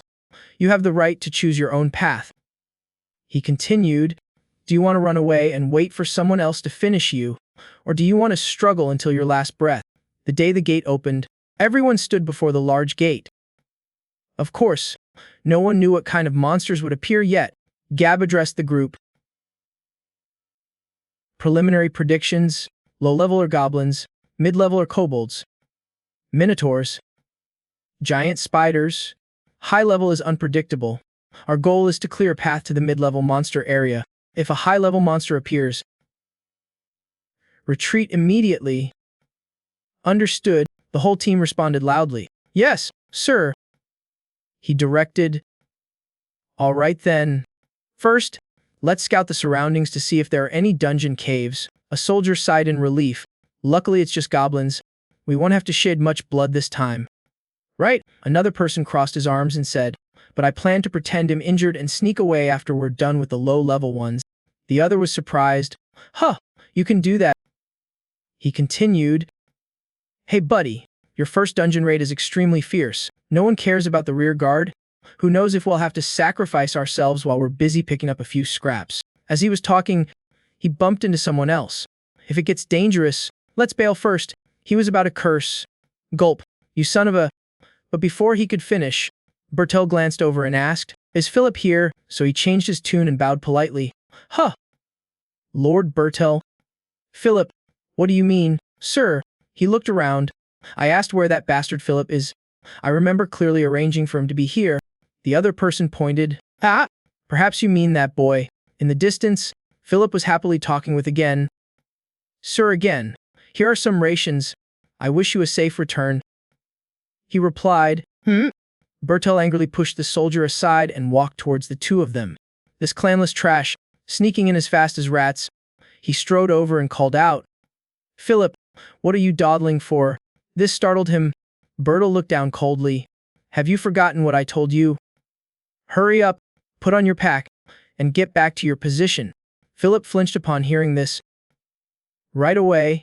Then he hid behind Again's back, which made him even angrier. This brat, are you diff? He glanced as Bertel rushed over. He snatched Philip's arm and pulled him away. I told you to get back to your position right now. But again grabbed his arm, making him let go of Philip. Get lost. Bertel's face tensed up when he heard. You're quite amusing when you talk, he said, bringing a guy who only knows how to hold a kitchen knife to raid a dungeon. Are you in your right mind? He shook Again's hand off.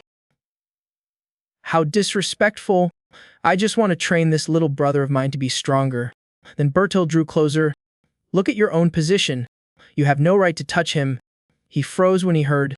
You're the one who doesn't know their place. Again continued before Philip was pulled away.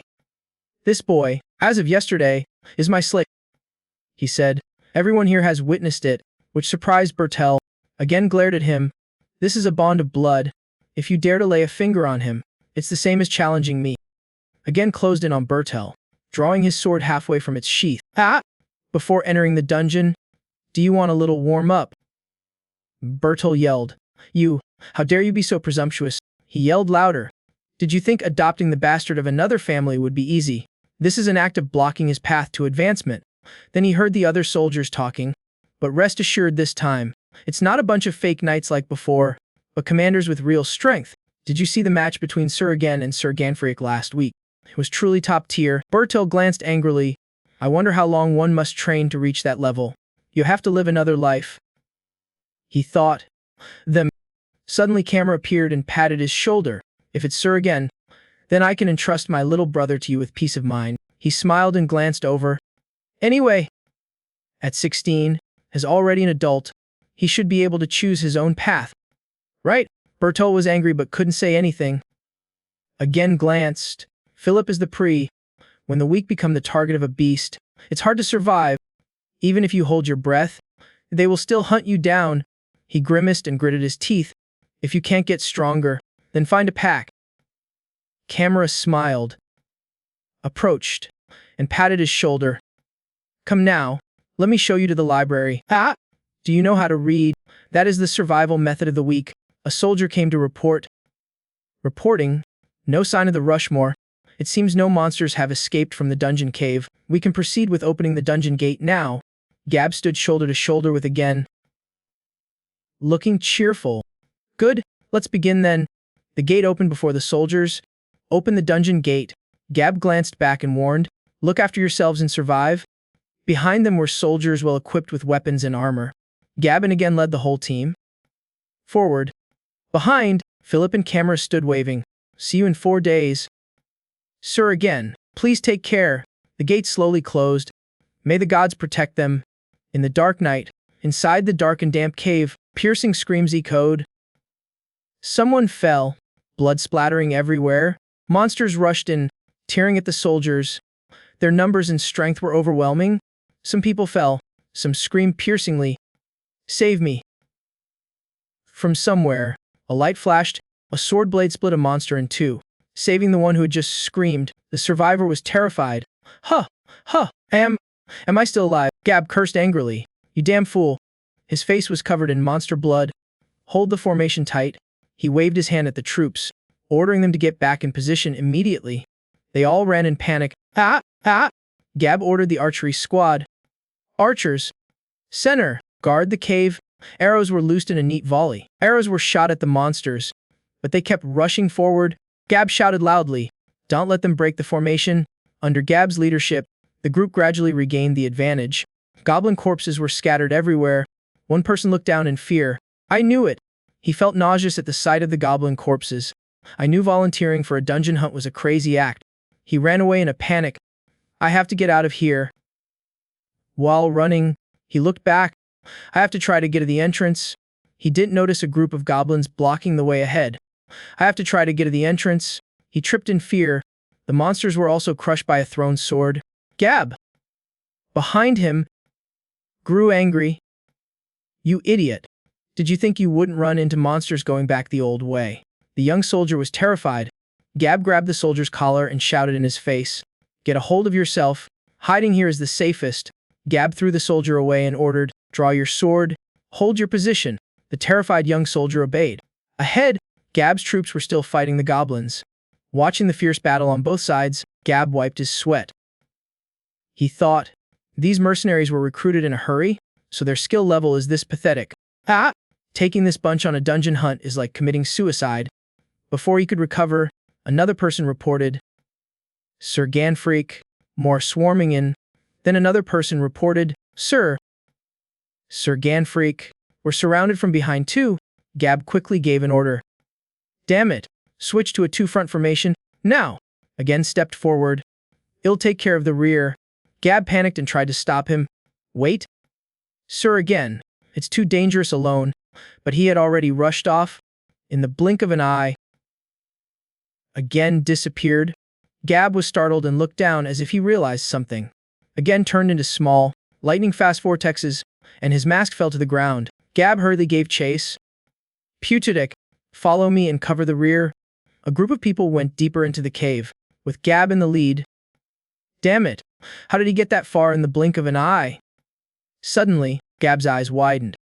Again appeared in the blue light emanating from a flower he held in his hand. The monsters at the crossroads have been completely annihilated. I found this in that corner.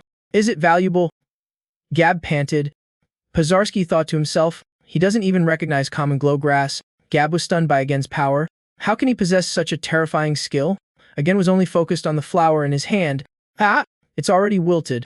After the battle, the soldiers were taken for medical treatment. The scene was bustling and busy. Oh God! I'm dying. Medics here. Too much blood loss.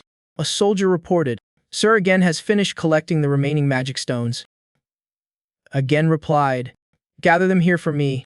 A few glowing magic stones were carefully stored, wrapped in a piece of cloth. Defeated that whole mob and this is all we get. Agen disappointingly gave an order. Let's rest for a bit. Staring at the magic stone. He pondered. Unlike the stone from the llama, this one emitted a blue light. Just then, Muriel appeared. Task, it's so small for a high-level monster. The quality of a magic stone is proportional to the monster's strength. Agen wondered, are wild magic stones bigger? The water spirit explained. Dungeon monsters become llamas when they go out into the wild, but that doesn't mean their magic stones are bigger. The crocodile you absorbed before was both big and strong, wasn't it? A special llama like that is very rare. It was a powerful being that took over my Muriel's territory. Egan frowned, recalling the previous battle. Egan realized, so absorbing that llama's red magic stone was truly a stroke of luck. The water spirit held her head and sighed. Well, then this effort to enter the dungeon just to curry favor with those nobles wasn't a total waste. Suddenly, she wondered, I wonder if there are any high-level monsters here. Suddenly, a loud noise rang out, making again pause. Gab turned around and announced, Damn it! Just when I was about to breathe a sigh of relief. The break is over. Reform the ranks now. Their formation was in shambles. Gab angrily cursed. You useless weaklings. Sir again and I will take the lead. You will follow behind. Anyone who runs off on their own will pay for it later. While listening to Gab speak, again thought to himself, it's my first time in a dungeon too, and is telling me to take the lead. Gab still didn't know what was happening, so he made a suggestion to the mercenaries who weren't much help. Sir again should rearrange the formation a bit. Gab familiarly put his arm around again's shoulder. Up ahead, we'll definitely encounter monsters on a completely different level from the ones before, he said excitedly. Those goblins were just guards for the monsters that have ruled this dungeon for years. That means we'll face at least mid-level ones. Once we defeat them, high-level monsters will definitely be waiting in the back and center of the dungeon. Gab's words sent the soldiers into a panic. Again listened seriously to every word Gab said. He recalled, that day, after absorbing the red magic stone of the Swamp Lord Lammer, I gained an extremely significant ability. Again clenched his fist. I'm curious if he'll get another ability if I absorb one more. After a moment of silence, again spoke up. There are more than 50 similar-sounding footsteps about 100 meters away, and behind them are 3 heavier entities. Gab immediately broke into a smile, extremely interested in what again said. Yo! Really? Gab made a suggestion. Want to test your strength yourself? Again didn't say much. His eyes widened as he unleashed a strike with terrifying power, leveling the ground around him. His attack was aimed directly at a giant goblin. With the battle initiated, Gab and his troops advanced to seize the advantage. All troops, charge, Gab ordered Pudic. Stay close and protect him. The soldier replied, Yes, sir. At the front, again was fighting 2 giant goblins by himself. He severed one of their arms. The soldiers behind him shouted, Sir again, we will support you. Again didn't stop. He leaped up to the eye level of one goblin. He struck its eye with all his might. Blood splattered everywhere. The goblin roared in pain, clutching its still bleeding wound. Seizing the opportunity, Eugen jumped up and sliced off several of the goblin's fingers. He charged forward again and stabbed down with all his might. Blood gushed from the goblin like a waterfall. Again licked his lips in satisfaction, the red blood making him look terrifying. That day, the soldiers below were stunned by the scene. Etched deep into their hearts was an image of a knight far different from the one they had always admired. Once more, again swung his arm forcefully, his knuckles digging into the goblin's head, caving in deep. Again ripped the goblin's head clean off. High-level swordsmanship, righteous and proper, an indomitable spirit, a dignified demeanor. The goblin's head was torn off. The scene dyed red with blood. Again appeared like a fierce demon. What they were witnessing was far from the concept of a knight in their imagination. Complete contrast to the ideal model. Again looked on with satisfaction, admiring his own handiwork. It was the visage of a terrifying wild beast. The 3 giant goblins were annihilated. The soldiers rested after the fierce battle. Gab stood observing the surroundings. An old soldier grimaced in pain from his wounds, gritting his teeth. The corpses of goblins and men lay scattered about. Gab mused, most of everyone's strength has been depleted after this battle. It can't be that our bodies are this tired already. It must be, Gab deduced, that the scene they just witnessed has mentally exhausted them. The horrific image of again ripping the goblin's head off flashed in his mind. It was a terrifying, bloody spectacle. Gab thought about giving up. Perhaps we should stop here. He looked up at the resting again and asked, Sir again, we've completed our set objective. Should we head back? Again expressed regret, him still full of energy. I don't know when he'll get another chance to come in here. It would be a shame to miss this opportunity. Anyone who wants to return can go back first. Hearing this, Gab immediately became enthusiastic. Then we have no choice but to follow you. We will accompany you, sir. Again jumped down from above. He made a suggestion. Ganfreak, please lead the soldiers and leave the dungeon first. Gab was startled, again affirmed once more, for the path ahead, only I and these mercenaries of mine need to advance. A voice rang out. Compass ran over. Please, please let me go with you. Sir again. Gab grimaced. Sir again. Could it be that he noticed the soldier's fatigue and is being so considerate? Behind him, Gab's mercenaries sighed in relief. Phew, I thought we were going to be forced to go. That's right, Gab exclaimed in admiration. Hidden behind that cold exterior is a warm heart that always thinks of those weaker than him. He was filled with respect. And again, this young man truly makes me reconsider what a true knight is. Again, Compass, and Pozarski advanced deeper into the cave, which was covered in dense cobwebs. Compass nervously clutched his torch. Damn it, I didn't want to come, so why did I get dragged into this? I'm scared to death. He reassured himself by recalling the sight of again finishing off the goblins. Nope, Sir again took them down single-handedly. If things get dangerous, he'll surely turn the situation around. Compass' foot suddenly stepped on something. He froze. Again looked down at his feet. He lifted his foot. Underneath was the crushed corpse of a spider. Green slime stuck to his shoe. Spiders, from the ceiling of the dungeon. Countless spiders appeared, dropping down below on their silk threads. The spiders looked terrifying with their giant fangs. Huge, bloodshot eyes took up more than half of their heads. Their outer carapaces were rough and disgusting. This species of spider-like monster lives swarms inside caves and uses extremely strong acid to liquefy its prey. Compass panicked and screamed uncontrollably as he saw the spiders crawling closer. Buratodich requested, There are too many of them. Please let's retreat for now. Again repeated doubtfully. Retreat, without another word. Again rushed forward, cutting down a large number of spiders to open a path. He said arrogantly, This is nothing. Buratodich gave an order. Compass, support Sir again. At that moment, Compass was still struggling with several venomous spiders, and he shouted out helplessly, has already charged into the fight. Putik also fought without stopping. The three of them quickly disposed of the venomous spiders one by one. Compass fell to the ground, surrounded by countless spiders, making it difficult for him to move. One opened its venomous fangs wide. Compass shrank back in fear, screaming without a sound. It seemed like this was the end. But just then, again rushed in at the last moment. Compass squeezed his eyes shut, only now daring to peek open to look. He whispered, Save me. Again continued to charge forward. Tireless. Compass panted, looking around in a daze after escaping the jaws of death. Spider corpses lay scattered everywhere, even piled up into mountains. Again had just killed another one. Compass scrambled to his feet. Sir E! Again! Is he really a monster? He marveled. As expected. Has invincible. Sir again has killed plenty already. Can we go back now? Compass turned towards Baltic, seeking his agreement. The captain thinks so too. Right? When his captain didn't answer, Compass grew worried. Captain, Compass looked down. When had Baltic's legs started shaking so uncontrollably, his face was pale. To think something like this exists in this place. Monsters of the same species have different ranks, but it's rare to encounter high-level ones, so exploration teams usually don't account for this situation. Buratodich thought to himself, that absurd size. It's clearly the highest level of cave spider. Above, a giant claw was revealed.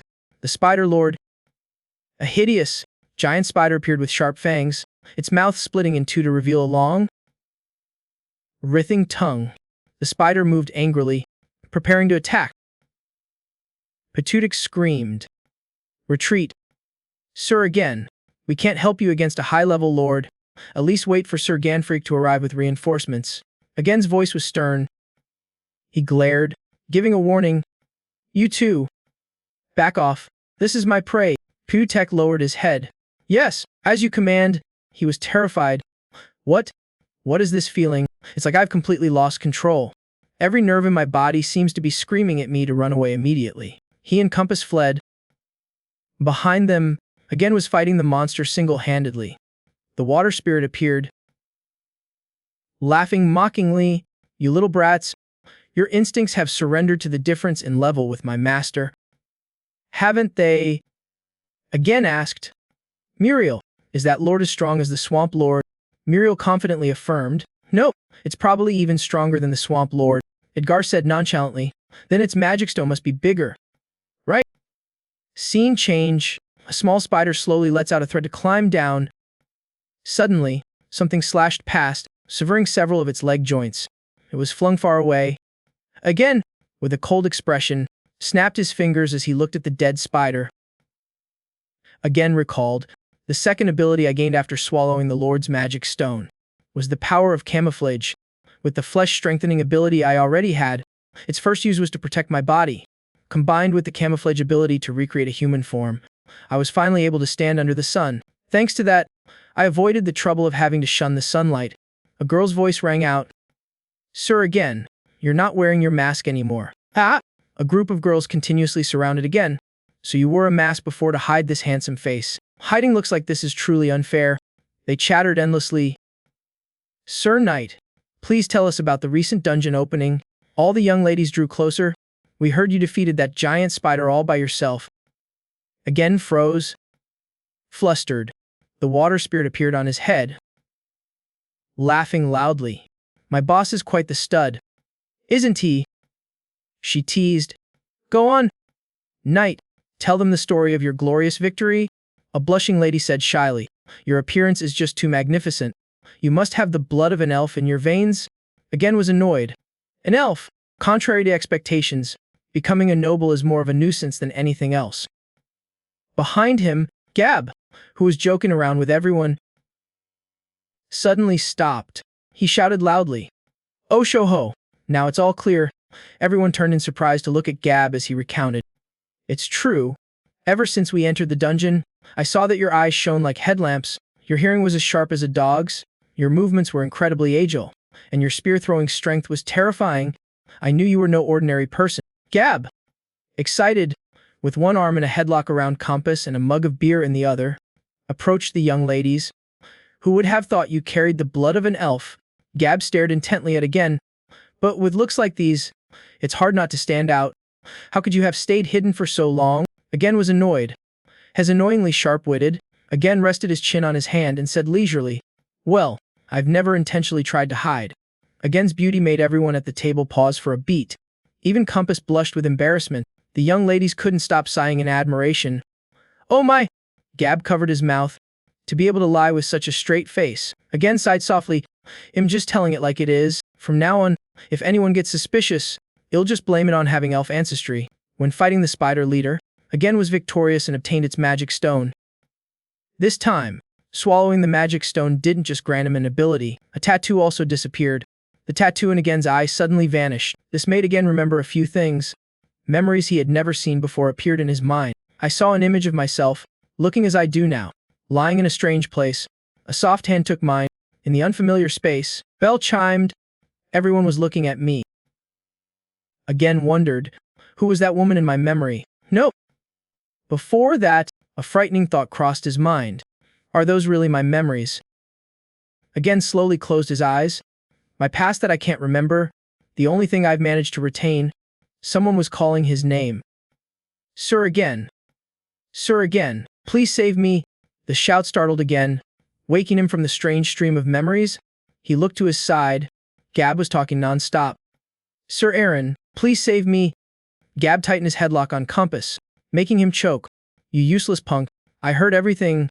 Did you say that would just be a burden to Sir Aaron?" Compass desperately clung to Gab's arm and frantically explained. "That's because Sir Again isn't human. A normal person would have fled for their life long ago." Gab continued to press him, not letting Compass off the hook. "So, are you saying Sir Again is a monster? For now, I'm going to give you a taste of hell to see how you like it." Again was lost in thought. "The only thing I remember is the name Again. But after this incident, I'm starting to get a feeling, if I continue to remove the tattoos one by one like this, perhaps I'll discover the truth. Not the fake persona of a knight or someone with elf blood, but my true self." Again's eyes flickered slightly at the thought. In the room, everyone was gathered around a sick bed. Gab and Eugen were also present. Gab bowed respectfully. "Yes, it is a great honor to meet you, sir. Sir, I am Ganfrake." Again followed Gab's gesture. He bowed his head. "I am An, eldest son of Again." The Lord praised them. "Yes, you two must have gone through a lot." He ordered a servant to bring out a tray. "Give it to him." On the tray was a neatly rolled piece of paper. "I heard that Sir Again needs papers to prove his identity.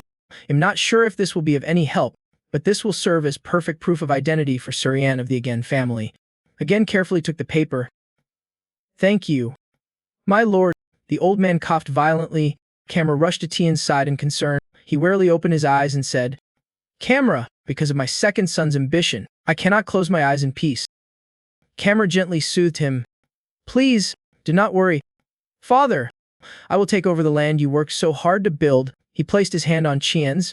The Lord looked at him and continued, My beloved son, that land is merely a pile of black dust.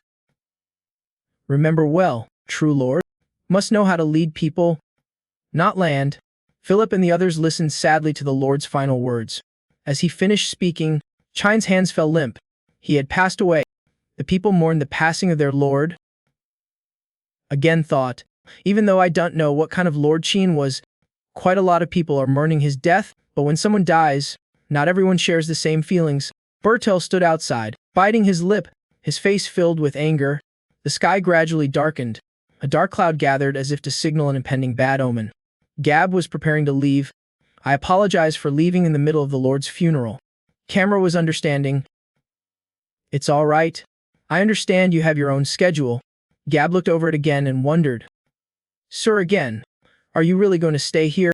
Again had already made a decision for himself. I intend to enter the dungeon one more time. It's a waste to have opened it and not go. Gab scratched his head and gave a wry smile. What a shame. If it were Count Everground, he would surely hold you in high regard. He held out his hand in front of again. Gab declared magnanimously. It was an honor to duel with a knight as strong as you. I hope we aren't enemies the next time we meet. Again looked at Gab's outstretched hand. He slowly raised his own hand and firmly gripped Gab's. The two of them looked straight at each other, like friends. Compass lingered, waving goodbye. Please take care. Sir Ganfreak. Egrin gave an order. Putudik, prepare to depart. He complied. Yes, sir. Philip was puzzled. Huh, but you just said you would be staying. Putudik didn't answer. Instead asking, how is Sir Ganfreak traveling? Philip recalled. By horse. Putudik agreed. That's right. Of course a knight has to ride a horse, so we plan to find a horse for Sir again while also heading to the Merchant Guild to deal with the monster byproducts. Hearing this, Philip became enthusiastic. I see. I will also serve you diligently as your squire. Again suddenly asked. Sir? His face was terrifying. I have no need for your service in the near future. Philip was bewildered. Huh, what do you mean, sir? Scene change. Philip appears at a work site, a crate in his hands. A man shouted, Aren't you going to work seriously today? In Marine, the largest commercial city in the Keller Kingdom, a ship had just docked. Everyone's eyes were fixed on the pile of goods. People were surprised. Did that one knight bring all of this back from a monster den by himself? Compass crossed his arms and laughed loudly. That's right.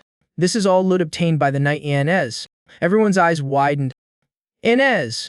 Isn't he that newly famous knight who defeated the monsters in the Qian domain? Huh!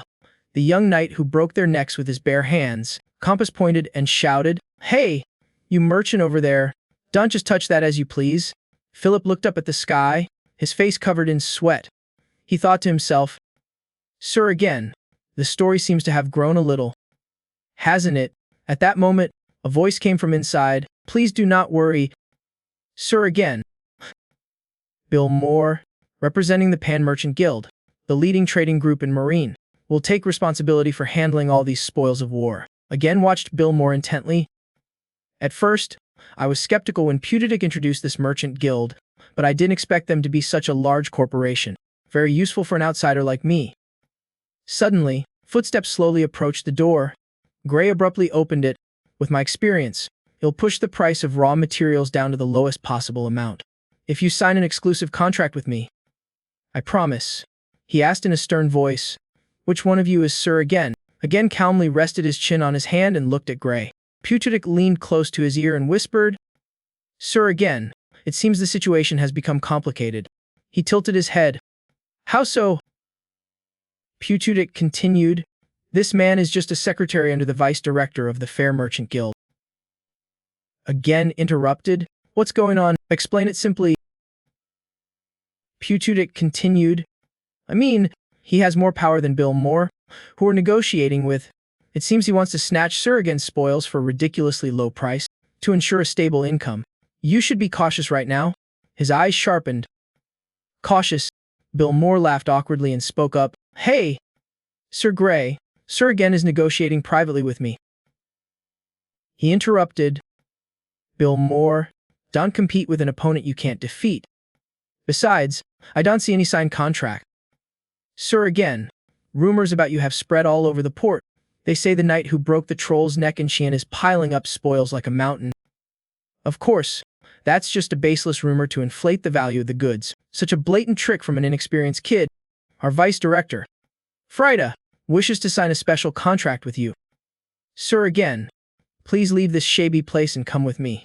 A rookie knight who only knows force. Let me strip you of everything. Suddenly, Grey's expression froze. Slightly startled, again stared intently at him. What is this pressure? Yo, how rude of me. Allow me to introduce myself. I am Grey, secretary to Vice Director Frida. This is truly a wonderful opportunity for you. Sir again, his voice was stern and cold as he asked. Opportunity? What opportunity? Grey slowly replied. Better terms for the spoils. Of course. Again's sharp, cold gaze stared straight into his eyes. Better. His face was covered in sweat. Yes, our vice director will personally. Suddenly, Again's eyes widened menacingly. The vice director. Personally. At this, Grey was stunned and stammered. If I have displeased you, I sincerely apologize. I meant no disrespect. Again's tone became terrifying as he repeated. Disrespect. Terrified, Grey quickly turned and fled. My apologies. I will return later, Bill Moore cried. Sir again, this Bill Moore is deeply moved. Were you willing to refuse a contract with the vice director for my sake? Bill Moore, swear to support you. Sir again, with all I have, if you need anything, I am willing to do whatever it takes. Again was surprised. Really, I like that attitude. His eyes lit up. So, when can we begin? He started to stand up and continued coldly. What do you mean? Right now. You can get out. Bill Moore was surprised. Frida spoke. You were refused. Grey bowed and replied. It's shameful. Madam Vice Director, just as the rumors say, has no pushover. She looked out the window. It's all right. Lift your head, Grey. Knights often give merchants a hard time for their honor and pride. So, we'll use our own methods to return the favor. For us merchants, money and goods are power, especially when the opponent is a dirt-poor knight who can't even afford a decent horse. Go and present a gift to Sir again. A gift that no poor knight could refuse. Philip's eyes widened. Yes, you're telling me to stay here and sell all these spoils. Again replied sternly. Exactly what you heard. Continue selling the monster materials I bring back. He was flustered. But why? Why do I have to stay behind again this time? Is it because I'm not strong enough to follow you? Sir again, if that's the case, you'll start practicing my swordsmanship right now. Suddenly, he interrupted and asked, Philip, what is the duty of a slave? Philip bowed his head and slowly replied, It is to support the knight I serve in combat and daily life. Again said nonchalantly, Yes, you understand well. Your job is to support me as a slave by selling the spoils from my battles to earn money. That is the duty of a knight. Assigned to my slave. Discuss the details with him. He will teach you a lot about business. Philip lowered his head sadly, thinking to himself, That's right. If it weren't for Sir again, I would have died long ago. It's so shameful of me to complain about such a trivial thing. Again continued, When you've earned enough money, I will consider teaching you swordsmanship. Sooner or later, you will have to support me in battle as a slave. Philip's cheeks flushed, moved by Again's words. He smiled gently and placed a hand on his chest. Philip's voice was gentle. Philip will obey Sir Again's command. At that moment, Again and Putetic were strolling through town. See you again, sir. He held up an empty coin pouch. Does money always disappear this fast? Even though I spent the bare minimum. There's nothing left. Muriel wailed dramatically while hugging the pouch. Your shrunken wallet makes my heart shrink too, sir. Well, earn more money soon. Right? Sir again. Suddenly, his gaze froze as he looked to the side. Before Again was a suit of armor made from sturdy material. Putetic said, Yo, this is blade armor. The dream of every night. Again asked in surprise. A dream? You mean it's expensive? He continued to explain. Not just expensive. This is a treasure that even wealthy knights would only dare to use by passing it down from generation to generation, never daring to discard it. Suddenly, Compass appeared, running up and shouting, "Sir, again! There's a report of a huge swarm of Loamers appearing on the outskirts of Marine. The Loamers from the eastern forest are advancing on the city. The Marine guards are trying to stop them." Puchutek added, "Sir, again. Perhaps we should join the suppression this time." He was surprised. Why? Both of them looked at Compass. Because, unlike raiding a claimed den, there's no fee for exterminating Loamers. This is Marine, a city of commerce overflowing with money. The best place to sell spoils and battle records for a high price without transport costs. In other words, this is a chance to make millions. Again's face darkened. He turned. "Let's go." No reason to hesitate any longer. Suddenly, feet appeared from behind. "Wait." Puchutek's eyes widened. "You are." Gray bowed repeatedly, panting. "No. Wait. Wait." Compass was surprised. "Why is everyone so out of breath?" Gray began to speak. "Gray, have been sent by the vice director to present you with a warhorse. Its coat is as smooth as black velvet, its muscles rippling as if sculpted by the gods. This is a purebred steed with a pedigree." Again's eyes sharpened in disbelief. "The vice director is gifting this to me." He backed away in fear. "That look again. It's not that we want anything from you." His expression turned angry as he glared at Gray. Sweat poured down the man's face. "This is just a small token of our sincerity." He quickly leaped onto the horse's back. "To convey my thanks to her." Muriel started flying after again. "Let's go get that money." "Master!" Compass pointed. Stunned. "Has already gone ahead. What do we do?" "Captain, has too fast. We can't keep up." Puchutek yelled angrily. "What are you waiting for?" He quickly started running. "Hurry up and follow." "You idiot." Compass received the order. "Yes, sir."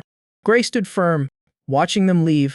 At that very moment, danger was brewing in the eastern forest on the outskirts of Marine. The goblins suddenly stopped and looked behind them. A horse's hooves thundered through the forest. Again quickly struck them down one by one with his blade.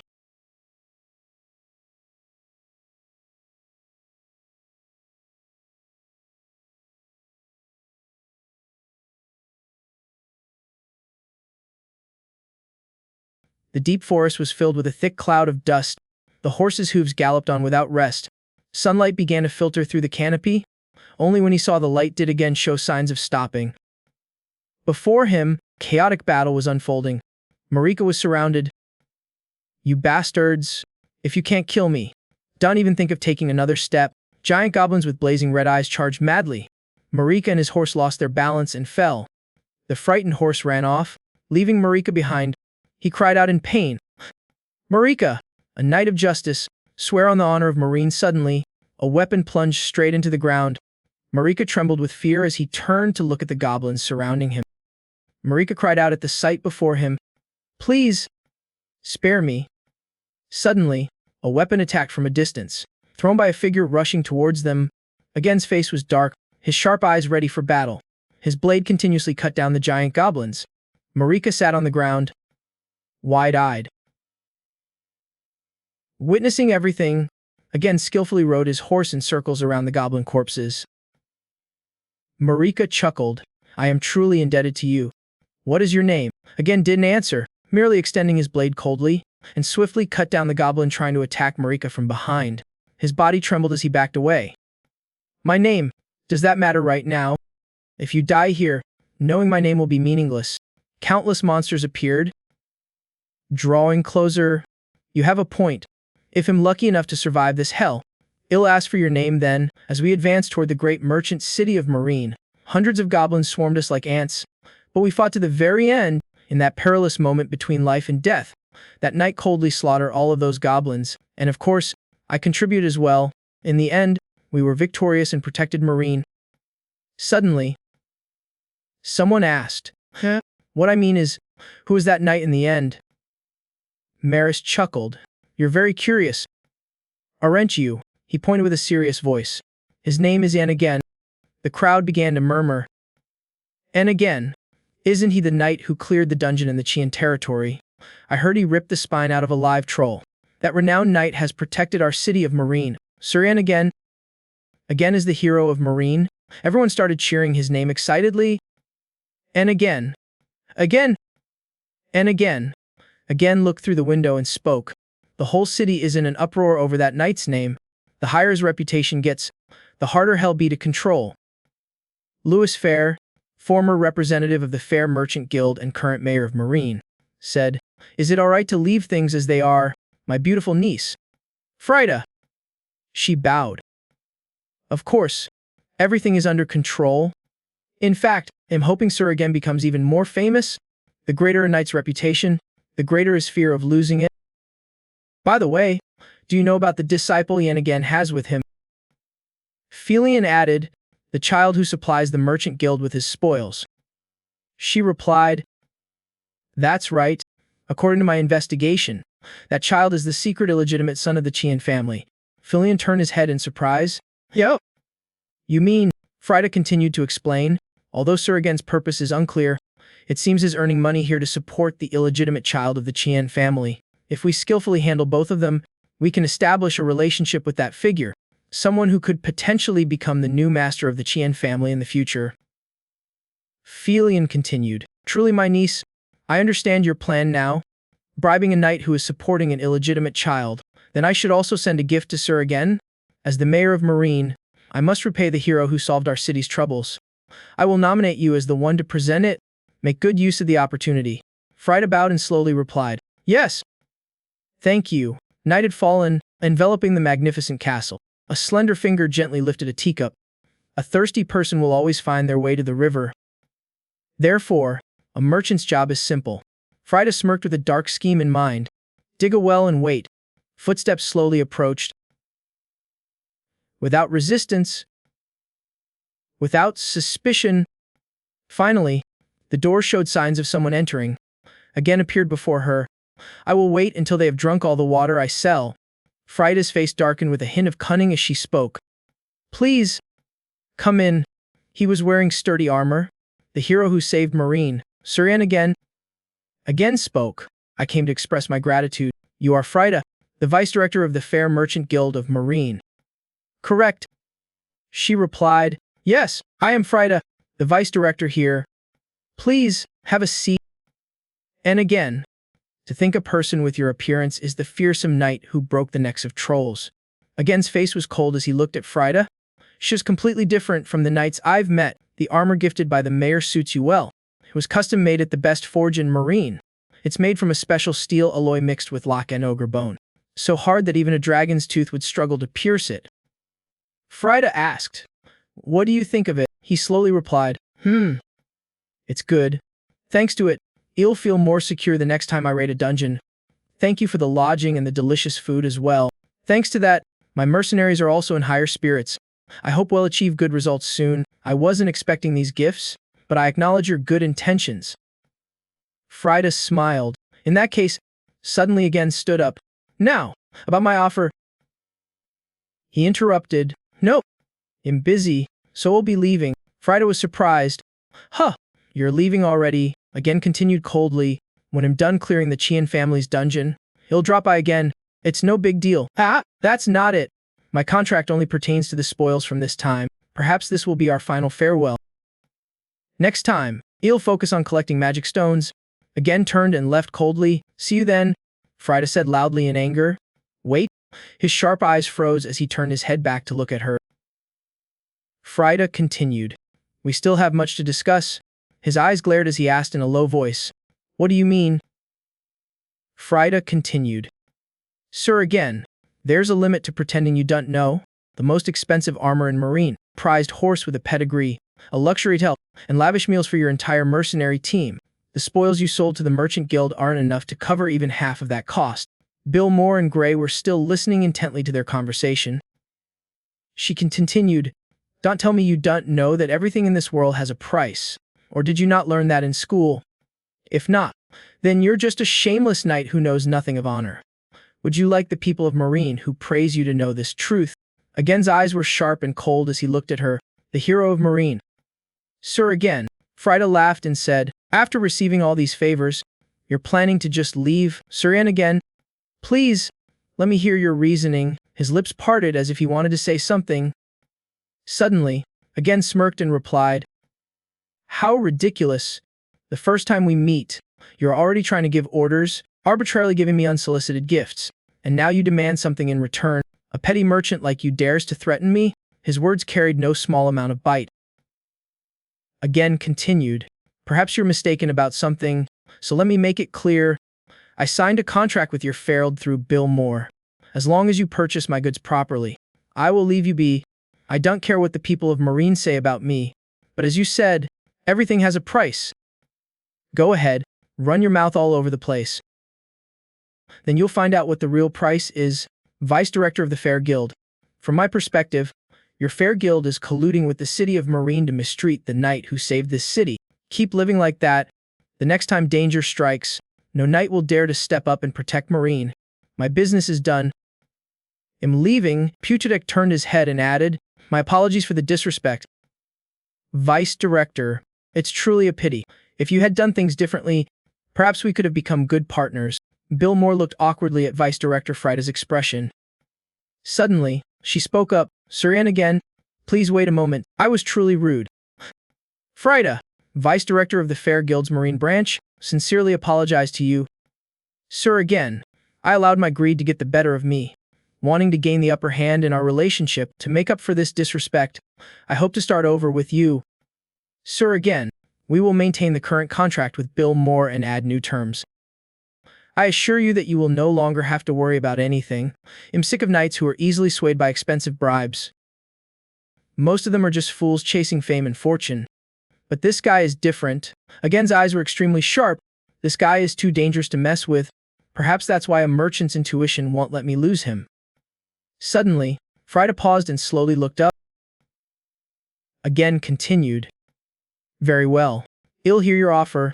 His face darkened. But it had better be a very tempting one. Frida placed a hand on her chest and smiled. Thank you for your generosity regarding my mistake. Muriel laughed excitedly. These luxurious jewels are pretty nice. Aren't they? A knight really needs armor and a horse to look impressive. Do you hear me? Darlings, this country is the most beautiful in the world. Puchutek added. The contract is quite good. Sir again. He looked down and asked, You think so too? Puchutek nodded. Yes, the scale of the Fair Guild is too large to be underestimated. They are headquartered in Marine and have hundreds of branches throughout the Roman Empire, mainly dealing with high-status noble families, like the Qian family. Their offer to arrange unlimited access to dungeons and labyrinths affiliated with their branches is an extremely groundbreaking proposal. This condition is even better than being knighted by a noble. He was excited. Fantastic negotiation. Sir again grimaced. I just said that to get it over with. Suddenly, a voice interrupted. You think putting on fancy armor makes you a knight? Look at that baby face. Can you even hold a sword? Muriel spoke up. Hey, what did that rotten potato face guy just say? Camera waved and smiled. You're right on time. Again was surprised. Ah! Sir Camera. Nope, I should call you Lord Qian now. He replied. Just call me whatever you're comfortable with. You've changed so much. Again asked, How have things been for you? Camera replied, Well, my younger brother hasn't given up. In fact, has hired new mercenaries. But there's something suspicious this time. Again was surprised. Suspicious? He continued, Hey, remember the mercenaries my brother hired to capture Philip, the ones who were torn apart by wolves? As I recall, they were all scoundrels. These new mercenaries give me the same feeling. Again, sharp eyes observed them carefully. Camera continued. That's why for this dungeon extermination, I need you to take charge. Sir again. Suddenly, someone quickly interrupted. Hey! Lord Qian, if that kid dies in the dungeon, does that mean I become the captain? Camera, surprised, said loudly, What the hell are you talking about? Carlo added, Nope, I just want to make it clear beforehand. This isn't a group picnic. The dungeon is a place where lives are as cheap as dirt. We must be prepared for any situation. Again's face was cold as he looked at the old man. I hope you will be thorough. Carlo's face was extremely confident as he slowly emphasized. Captain, again turned and said, Good idea. If I die, that bald guy will be the captain. Carlo was surprised. Bald guy. He continued, we have a backup plan. Let's head out today. Muriel suddenly pointed and said loudly, Sir. That man, again replied coldly, I know, this is definitely Bertel's scheme. He plans to use mercenaries to deal with me in the dungeon. But if things don't go as they planned, it might be quite interesting. At that moment, again Sharp Blade continuously struck down one enemy after another. The cave was filled with corpses. His arm showed no sign of stopping. The tip of his sword struck down forcefully. Without mercy, Carlo watched again intently. His reputation is no joke. Standing on the front line, taking on hundreds by himself, the mercenaries we brought along are practically just sitting around. It feels like a giant shield is in front of us. Carlo gritted his teeth in anger at again's prowess. I just have to wait for the right moment. And just one chance for this poison blade to slice across that hateful face. Again suddenly shouted, ahead is an area where only mid-level monsters appear. From here on out, I can't guarantee your lives. Anyone who wants to follow, come. In case someone didn't understand, I'll repeat myself. Only those who are confident should follow me. Carlo added, if the captain is going, how can we stay put? The opportunity has arrived. Compass smiled. Then we'll go too. Putridic stopped him. Wait. We'll stop here for now. Compass was surprised. Huh. He continued, it seems Sir again has other intentions. They began to venture deeper into the dark cave. Again thought to himself, the last time I came here, I was with Godfrey. Without him, everything is so boring. An image of him appeared in his mind. Godfrey! Even though I only observed him for a short time, I could see that Godfrey is an excellent commander. He knows how to raise morale at the right time and chooses the most dangerous position for himself to advance. If it were him, he could probably clear this dungeon easily, even leading this ragtag group. Again's footsteps continued to move slowly. At this point, I'm also curious, if it were Godfrey, how would he handle this situation? Have you finally dropped that clumsy act? Fine. If you crave death that much, I will grant your wish. All of them were surprised. What the hell? Why is there fire? Muriel smiled confidently with a stream of power in her palm. They were quickly burned. Run! Fire magic. That guy can use magic too. I can see anything. Carlo reassured them. Calm down. Light the torches again. Complete darkness enveloped them. Why weren't you more careful? I can see anything. Again silently took them down in the darkness. Light it up. What was that? What's that sound? We're being attacked. We're under attack. Fight back. Countless screams of pain. Wait, this is an ally. A glowing red thread was wrapped around their bodies. My leg! At this moment, the darkness was filled with terrified screams. Carlo gritted his teeth in fear. I didn't expect this. Help! Without light, the situation is even more advantageous for him to wreak havoc. He continuously struck stones together. Light! Come on. Light! Suddenly, Carlo's body froze at a sound coming from behind him. Frightened, he slowly turned his head to look. Why can't I hear anything? Gen's footsteps slowly approached. His voice whispered close to his ear. Need a light. It seems you're having trouble. Let me lend you a hand. Being human is so inconvenient. You're so weak in the dark. Now, how is it? Can you see better now? Who is the hunter? And who is the prey? Carlo. Completely emotionless. Just stammered. Damn. His voice was slow, his mouth full of fangs. Monster. Scene change outside the mansion. A heavy rain poured down with thunder roaring across the sky. Someone's feet tried to walk quickly. At this moment, Camera called out in panic. Sir again. He was still standing pensively, looking out the window. After a moment, again slowly glanced back. Bertel was just confused. Camera hesitated and asked, Sir, is that news true? He frowned at the person in front of him and uttered, What is all this commotion? Again let out a sound. As for that, just ask the person involved directly. Then, a muscular figure was thrown straight onto the floor. Bertel's eyes widened in doubt. Miverick. He clutched his face, his voice trembling. We were going to kill him. I was going to kill Ian Egan, under Berteltian's orders. Hearing his name mentioned, he panicked and gave a forced laugh. Refuting, this bastard always spouts nonsense. Now he's really gone mad. Hearing this, Camera couldn't help but go mad and shout. Brother, do you really want to take it this far? Bertel glanced over and denied it. You're the one who needs to come to your senses. Do you believe the ramblings of a madman? What did you say? Maverick, stop rambling and speak clearly. Again stood behind him, using his blood-red pupils to control Maverick into speaking. What was I trying to do? How could I dare? Touch my master. A useless thing like me deserves to die. Camera saw him rush past and yelled, "Wait, what?" But he couldn't stop him in time. Maverick had broken through the glass window with his body and flew straight out. He grabbed onto the window frame and shouted, "Maverick!" A few seconds later, his body hit the sword of the statue below, causing everyone to panic. Bertel quickly spoke up, "See, brother." He clearly went insane after witnessing people being torn apart like paper by monsters. Believing such nonsense is just strange, isn't it? Camera frowned and reminded him, "The fact that you seem so happy about his death is even more suspicious." Bertel, his brother's words hit a nerve, leaving him speechless. Suddenly, Bertel turned around, changing the subject. "You too. And again. Have you no knightly honor?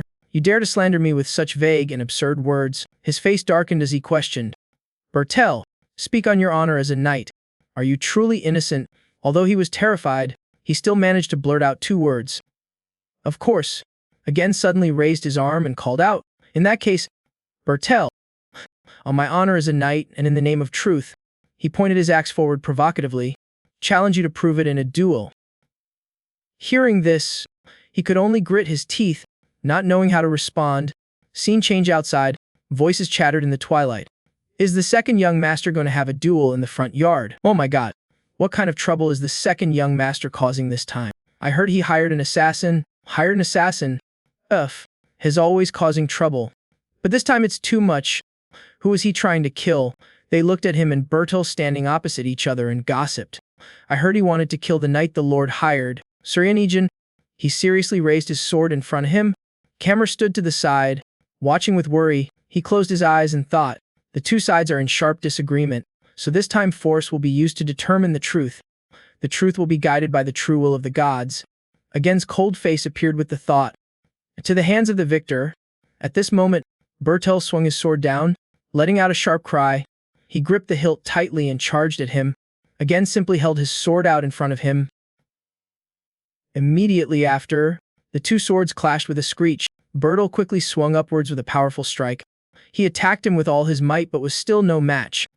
Suddenly, something caused Again to lose focus for a moment. He remembered when Bertel reported, "I found the vampire," reported to Sir Uldrich immediately.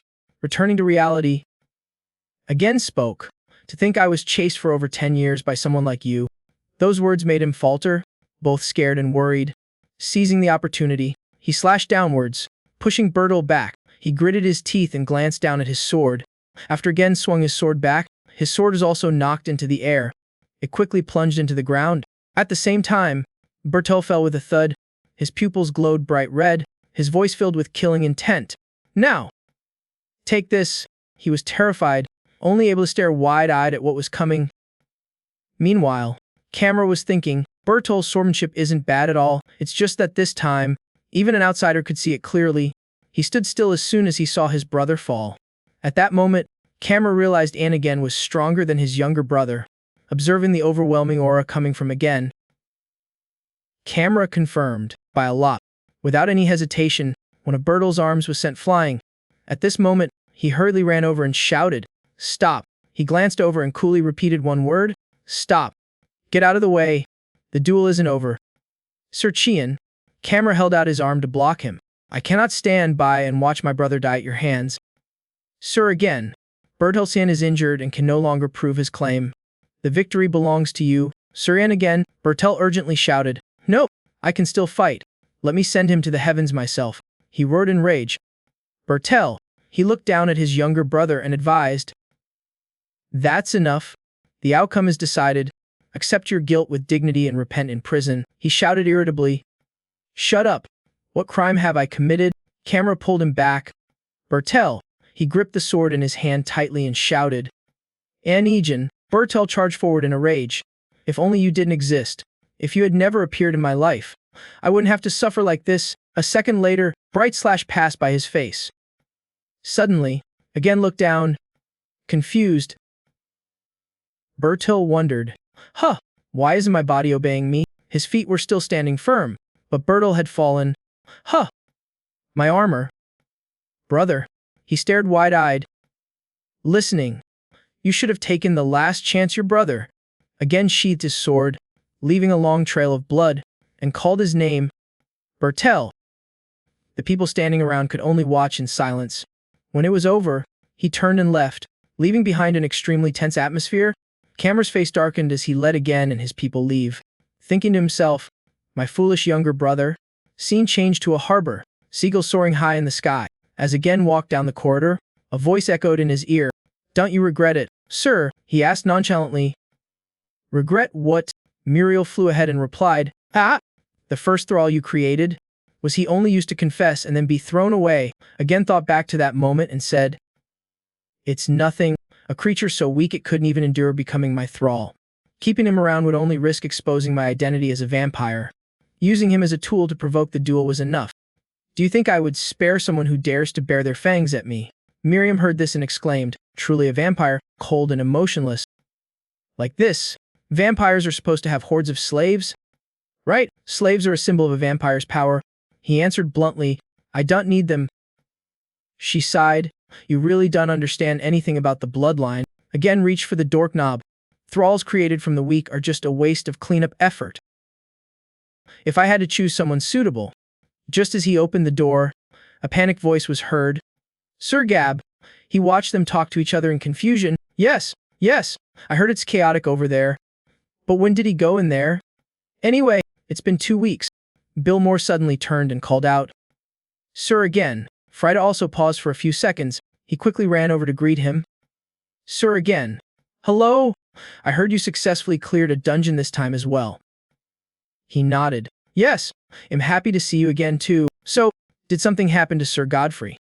Frida pondered for a moment, not knowing how to start. Then she recounted. Actually, 2 weeks ago, Sir Godfrey participated in clearing the labyrinth in Count Everground's domain. At that moment, the sound of horse hooves echoed, but then he disappeared inside alone. Even though we searched all the way to the mid-level monster zone, we found no trace of him. Perhaps, again furrowed his brow tensely as he thought about her words, his trapped in the high-level monster zone. And so, he rode his horse straight ahead through the desolate forest. The door was thrown open, again stepped in from outside. Upstairs, a figure stood and greeted him. Hello, Sir Yanni. Again, your fame is spread far and wide. You're much younger and more handsome than I imagined. Again bowed formally to him. It's a pleasure to meet you, young Master Javi. Such a warm welcome. He suddenly cut him off. Ah! That's right. This matter needs to be discussed further. Javi Everground, the eldest son of the Everground family. Please. Come inside. The two entered the room and sat down. He spoke first. It seems Sir Gab was too ambitious. If this dungeon subjugation had been successful, we were planning to promote him. But we didn't expect him to enter the high-level floor on his own. Confused, again tilted his head and asked, On his own? You say, his expression unchanging. He replied, That's right. Unfortunately, that high-level floor is a place our Everground family hasn't been able to reach for 100 years. It is the domain of the Dungeon Lord. He was a little surprised by what Javi said. Dungeon Lord, Lucas, sitting aside, spoke lazily, an existence that not only lives in, but rules the entire dungeon. He rested his chin on his hand and smirked. Sir Gab, blinded by his desire for merit, recklessly caused trouble for many people. He stood up and walked towards them. Ah! Let me introduce you. This is the knight who guards our domain. Sir Lucas. At that time, he and Sir Gab were commanding the army to subjugate the dungeon. Only then did Lucas greet him. It's a pleasure to meet you. Sir again, I heard that you defeated Gab in a duel. Did you know? We have an interesting thing in common. I am the champion of the Everground tournament. Meaning, I defeated Gab in a duel. So, we both have that in common. Defeating Gab. Interesting, isn't it? Again's expression was the complete opposite of his cheerfulness as he replied, Is that important right now? To ease the atmosphere, Javi quickly stepped forward. Ah! What I mean is, Gab was a talent we are sad to lose as well.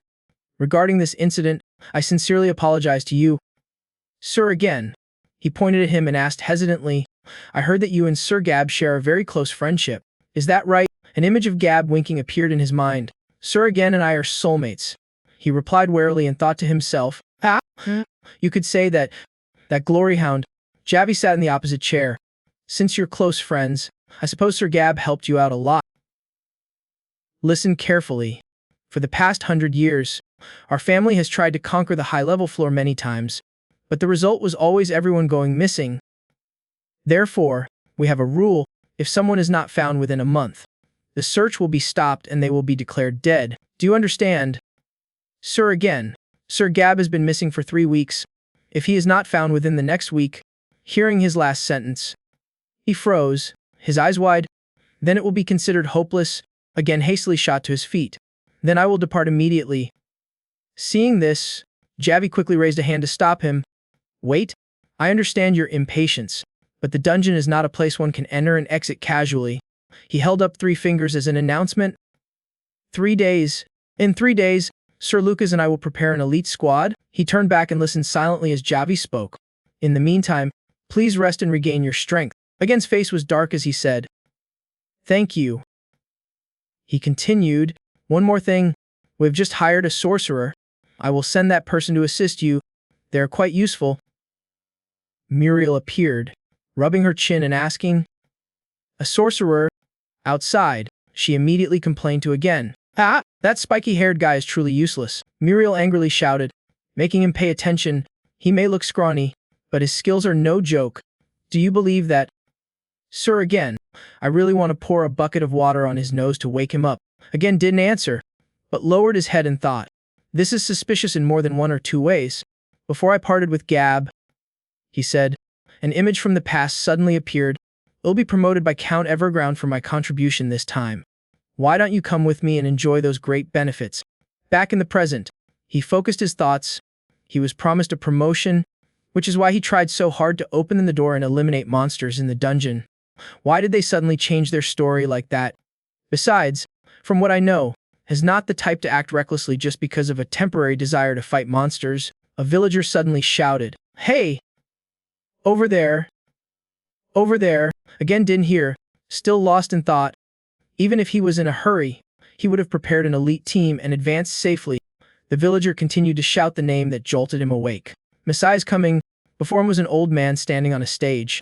On the day the red shadow covers the moon, the goddess of victory will descend in anger to destroy this world. The panicked villagers pushed and shoved each other, bumping into again. The disaster has begun. The earthquakes near the dungeon have caused forest animals to die in droves. And recently, a talented knight went missing in the dungeon too. Muriel wondered, pointing forward. Hey, isn't he talking about that spiky-haired guy? The old man on the stage shouted. Sprinkle the blood of a calf before your doors, and offer the rest of its meat as a sacrifice. Only then will Mesa descend and save this blood-stained land. Below, the crowd began to murmur again. Oh my god. What should we do? What the heck is this? A heretical cult. She was also a bit surprised and asked again, What kind of devilish language is that? His face darkened as he spoke. The atmosphere in this village is not normal at all. A young man walked up, handed a flyer to again, and shouted loudly, The gods are angry, so believe in us now. He took the paper and read it. The animals that died from the earthquake near the dungeon. Could it be that a part of the dungeon collapsed, allowing the monsters to crawl out? If so, then why did Gab again quickly turned around? Muriel, we have to go to the dungeon now? Seeing this, she asked confusedly, Huh, why? Master, someone from behind who overheard the conversation smiled. 3 days is still too long. We'll go find him ourselves first. Oh, okay. Let's wipe them all out. That person walked past, a smile stretching from ear to ear. Yo, I didn't expect to meet a vampire here. Again, as if struck in the heart, whipped his head around to look. The person, whose face was half covered by a hood, continued, I heard that the vampires on this continent were nearly wiped out by the Holy Knights. Right? Hearing the next sentence, his whole body tensed as if frozen. To walk around so openly in broad daylight, again quickly grabbed their collar, then pulled her into a hidden corner. The villagers continued to whisper the rumor, Mecca is coming. From now on, believe in us. Everyone. He forcefully shoved the person against the wall, making her grit her teeth in pain. Again's red eyes glowed in the dark, his voice sharp, Reveal your identity now. How did you recognize me? If you don't answer quickly, it'll break your neck. She struggled as she was lifted off the ground. Wait. Hold on. Let go of me and it'll talk. Her face was drenched in sweat. She spoke with difficulty. I am. Upon hearing the answer, the killing intent in his eyes subsided. Pi Grimza? Miriam sat with her arms crossed, tilting her head slightly. Pi Grimza. Sounds familiar. She suddenly opened her mouth and shouted loudly. Ah! Miriam hastily flew over, holding out her hands. Master, stop. Are you going to kill her? This will ruin everything. She hurriedly shouted so loudly that again tilted his head to look. She's that sorcerer. Miriam waved her hands around and yelled. The Pi Grimza clan. They're a family of sorcerers who have served vampires for generations. He turned his face to ask, his hand unintentionally squeezing harder. Served. Served. After a sharp cry, she fainted. Seeing this, she was silent for a moment before saying, She's unconscious. The scene changes. She is sitting in a room, clutching her throat, coughing violently and shouting, Why did you attack first and ask questions later? Who would dare to answer like this? Again looked away, avoiding her gaze. Ah! Ah! Sorry. Miriam angrily jumped up. Ah! What a sharp-tongued woman. She put a hand to her mouth and cleared her throat. Ahem. Let me introduce myself. I am Rosemary, a member of the Pi Grimza clan that specializes in serving vampires. Clan has the ability to identify vampires instantly. It is an honor to meet one of the children of the night like you. I was also looking for you. Sir again, a young Master Javis request. Hearing this, he thought to himself, so the sorcerer Javi mentioned is her. Rosemary stammered as she asked. According to the young master, you and Sir Gab have a very close friendship, is that right? After hearing that, again could only remain silent. That guy's big mouth. When I find him, he'll shut him up for good. She lowered her head slightly and glanced away. I was also in the dungeon subjugation army at that time. When he disappeared, Muriel and again were stunned. Then he spoke up and asked, Can you detail the situation at that time? Rosemary lowered her head, her gaze downcast, and replied, Yes. At that time, I needed an item from a monster by volunteering for Count Everground's campaign. The Everground dungeon is notoriously treacherous, but it has been explored for 100 years, so all floors have been fully cleared, except for the high-level floor. Therefore, everyone entered quite comfortably. Of course, there were still casualties. As we were advancing deeper, the ground suddenly cracked. The soldiers shouted, Wait, stop, it's an earthquake. Suddenly, there was a loud explosion, and the whole dungeon shook. Finally, the ground beneath my feet collapsed. Just as I was about to fall, a hand reached out and grabbed my arm. Sir Gab, who was guarding the rear, saved me and fell into the chasm in my place. Thanks to him, I was lucky enough to escape and regain consciousness. The soldiers started to complain. How dare he open such a dangerous door? Everyone believed that Sir Gab had opened the door to the high-level floor, which caused the earthquake. Sir Gab saved my life, so I had to at least inform you. Sir again, his best friend, I didn't expect you to be a vampire. He tilted his head up slightly and thought, Javis' words are far from the truth. Again looked away. Javi lied to me, or someone has spread false information. Rosemary suddenly spoke again, but at that time, I saw something. In the deep chasm where Sir Gab fell, there was a drawing of a giant eye. Again found it strange and asked, An eye? She quickly replied, Yes. Sir again, do you still have the flyer that those cultists were handing out? His expression turned dark as he remembered the eye on the flyer. The drawing on it was identical to what I saw. Below, in a cave, those people were shouting loudly. Worship, adore, Mecca has arrived, offer your flesh, blood, and devout hearts to welcome him. He will lead us to salvation. A cultist, face hidden by a hood, revealed a sinister and cruel smile. He is about to awaken, the crowd eagerly reported. The food supply is complete. The mercenaries and knights have all gathered. The voice grew louder and louder. We can march out right now. What do you think? Sir again, are you excited to face the dungeon soon? It became more and more mocking. I just hope we don't have to carry any corpses back. Yeah, he's not the type to die easily. He laughed loudly as if satisfied. Sir Gab is really trusted. Isn't he? Again glanced silently, thinking, even though I want to enter the labyrinth sooner, since I know Gab's disappearance wasn't a normal accident, I need to keep a close eye on this guy's movements. You've waited for me for 3 weeks. Surely you can wait another 3 days. Right? Just then, a group of people approached. Greetings, sir again. We are the Holy Knights from the Everground Monastery. It is an honor to accompany a true knight of faith like you. We are deeply moved by your determination to risk your life for others. In the name of God, please fight alongside us. Sir again. Muriel teased. A vampire, a true knight of faith. While again was dumbfounded. Well, I'll try my best. Unexpectedly, the teammate standing next to him laughed loudly. The Holy Knights are followers of God's command. It's rare to see them pay attention to a knight. Sir again, you could even become a holy knight yourself later. Don't you think? His face darkened. A vampire holy knight. Lucas smirked with ill intent, his expression deeply mysterious.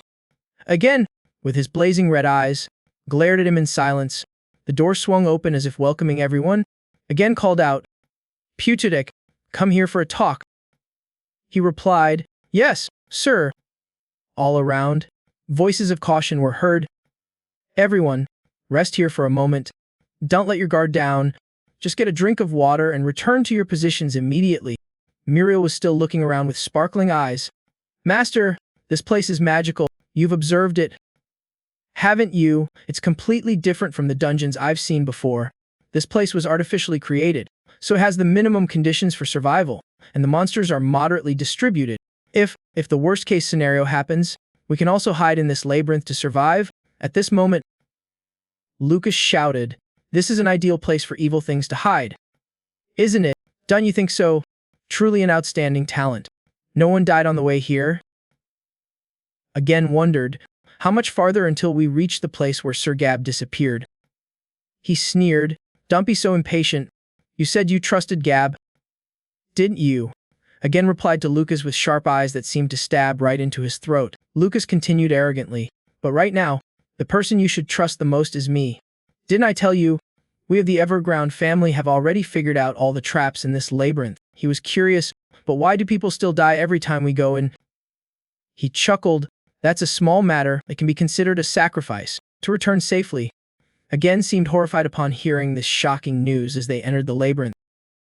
The groups of holy knights from the monastery were busy observing the surrounding terrain. At this moment, the ground began to show unusual signs. He uttered, An earthquake. Lucas shouted a warning. Everyone be on your guard. The labyrinth structure is changing. Again gave him a murderous glare. He raised his voice. This is it. Sir again. Lucas pointed towards the collapsed wall, where the walls were constantly changing. He quickly explained the plan, saying it was a shortcut to the upper floor. Amidst the chaos, a loud shout was heard. Sir again. The ground. Lucas stood in the middle of the quaking cave with an arrogant air. As if fearing nothing, he looked up at him in shock. Curious. What do you mean? Shortcut. At that moment, his mouth stretched into a wide grin and the earthquake was about to seal the path. Exactly, before the door closes, Lucas announced, where Sir again is standing, and just like that, the rotating system quickly emitted terrifying sounds. Around again, whirlwinds rushed in, making the space feel dense. Someone wondered, this is... He furrowed his brow, thinking, this really isn't a natural earthquake. Gab fell into a trap that guy knew about beforehand. But what on earth is his goal? Rosemary screamed in horror. Sir again. Over there, it seemed he saw something that made his eyes widen in astonishment. Again stared blankly at the body covered in fresh blood, tied to a wooden cross. Immediately, he angrily flew into the air towards Gab. Seeing the pale and battered body on the wooden cross, his heart ached. He quickly touched Gab's nose to check for breath. His red eyes narrowed. He's still alive. He just needs to be treated in time. Muriel whispered, Master, there's something strange here. I've been feeling something unusual down below for a while now. Suddenly, a strong gust of wind blew from nowhere, making them lose their balance. Rosemary looked up in amazement. Where is this wind coming from? In the vast open air, an opaque red energy orb appeared, illuminating the area. Bright eyes shone amidst the chaos as a dragon spat disgusting. Bloody fire, filling the surroundings with a pungent smell. Its tail constantly wriggled on the ground, making the battlefield shake. The two of them witnessed its furious state. She screamed with a pale face. It's a Minotaur. again reminded her, "Rosemary, protect Gab." Its immense power easily sent layers of rock and soil flying into the sky. He ran forward with terrifying speed, creating a deafening sound of friction against the ground. He successfully dodged its brutal attack with incredible speed. The Minotaur's sharp eyes watched sensitively. It went berserk, spitting out a horrifying stream of fire energy that sent him sliding backward. Again's entire body was thrown into the air. He winced in pain and let out a soft groan. Even Rosemary was flung into the air by its chaotic speed. The Minotaur drew its sword, which was filled with a bright fuel. Its massive body, holding the sword, radiated brutal aggression. At this moment, again, clinging hastily to the wall, shouted, "Wait, what are you planning to do?" Its glowing red eyes seemed to be aimed straight at him. A single strike from the Minotaur's sword hit the ground, causing the earth to tremble. Surprisingly, Gab's body, held on the wooden cross, was also destroyed. Witnessing this sight, again gritted his teeth in anger, again gathered all his strength on the wall to launch himself forward. He tried to reach his hand towards Gab as if to grab him, his eyes showing a fierce determination to end this quickly. However, an energy barrier suddenly appeared, stunning him. His face contorted as he screamed, "What are you doing?" Rosemary gently explained, "Sir, again, that's a Minotaur. It's one of the highest level elite monsters." She stated the truth plainly. Even a vampire would die. At that moment, again revealed his fangs and claws, his eyes filled with murderous intent. He aimed the sword straight at her face, and then again retracted the sword. "You are insolent, Rosemary," she replied sorrowfully. "I apologize, Sir, again, but I can't stand by and watch a vampire rush to his death. The chances of winning against a Minotaur head-on like this are too low. If you truly want to save Sir Gab, you need to be more level-headed." But still, why did a Minotaur appear from the start? Is this labyrinth really that large? I thought there would only be Cyclops.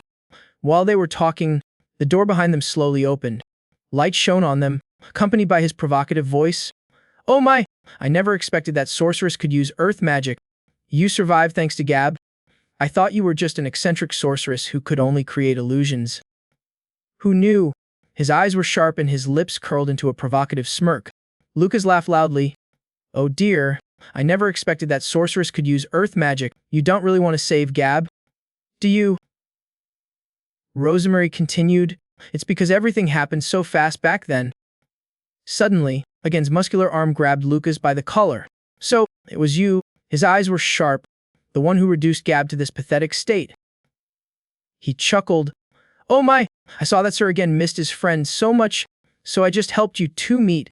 Unlike those commoners, you are quite rude." "Sir again." Lucas slowly took hold of Again's trembling arm. Suddenly, Again's gaze froze and he glanced to the side. Again's hand quickly snatched away from Lucas' grasp. Rosemary's eyes widened in astonishment. She cried out, "That is..."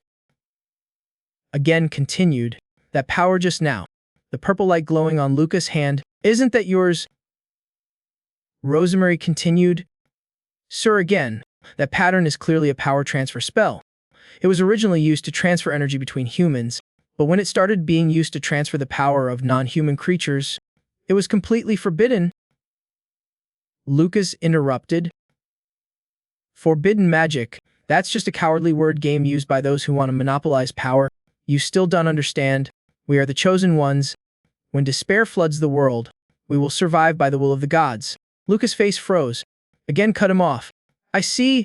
You borrowed someone else's power to defeat Gab, then acted as if it was your own real ability in front of me. Very well. Let me teach you your place first."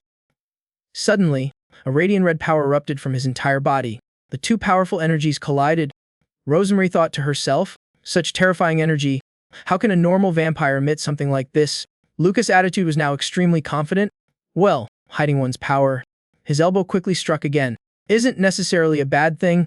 Lucas' palm pressed directly against his chest. The symbol on the back of Lucas' hand glowed. "But unfortunate for you, I have no intention of retreating first."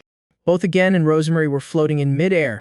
He continued to speak loudly. "I told you, I've figured out all the traps in this labyrinth." Lucas' eyes glowed as he smiled. "Fall into darkness." Again suddenly grimaced and shouted at the danger ahead. Rosemary, a powerful magic circle appeared under her feet. Again's body quickly changed direction and flew towards Lucas, his eyes sharp and his hand gripping the hilt of his sword. Lucas' attitude showed no fear. The sharp blade quickly passed over Lucas's cheek. His eyes slowly moved down to the streak of blood on his cheek. But in a flash, the blade broke in two.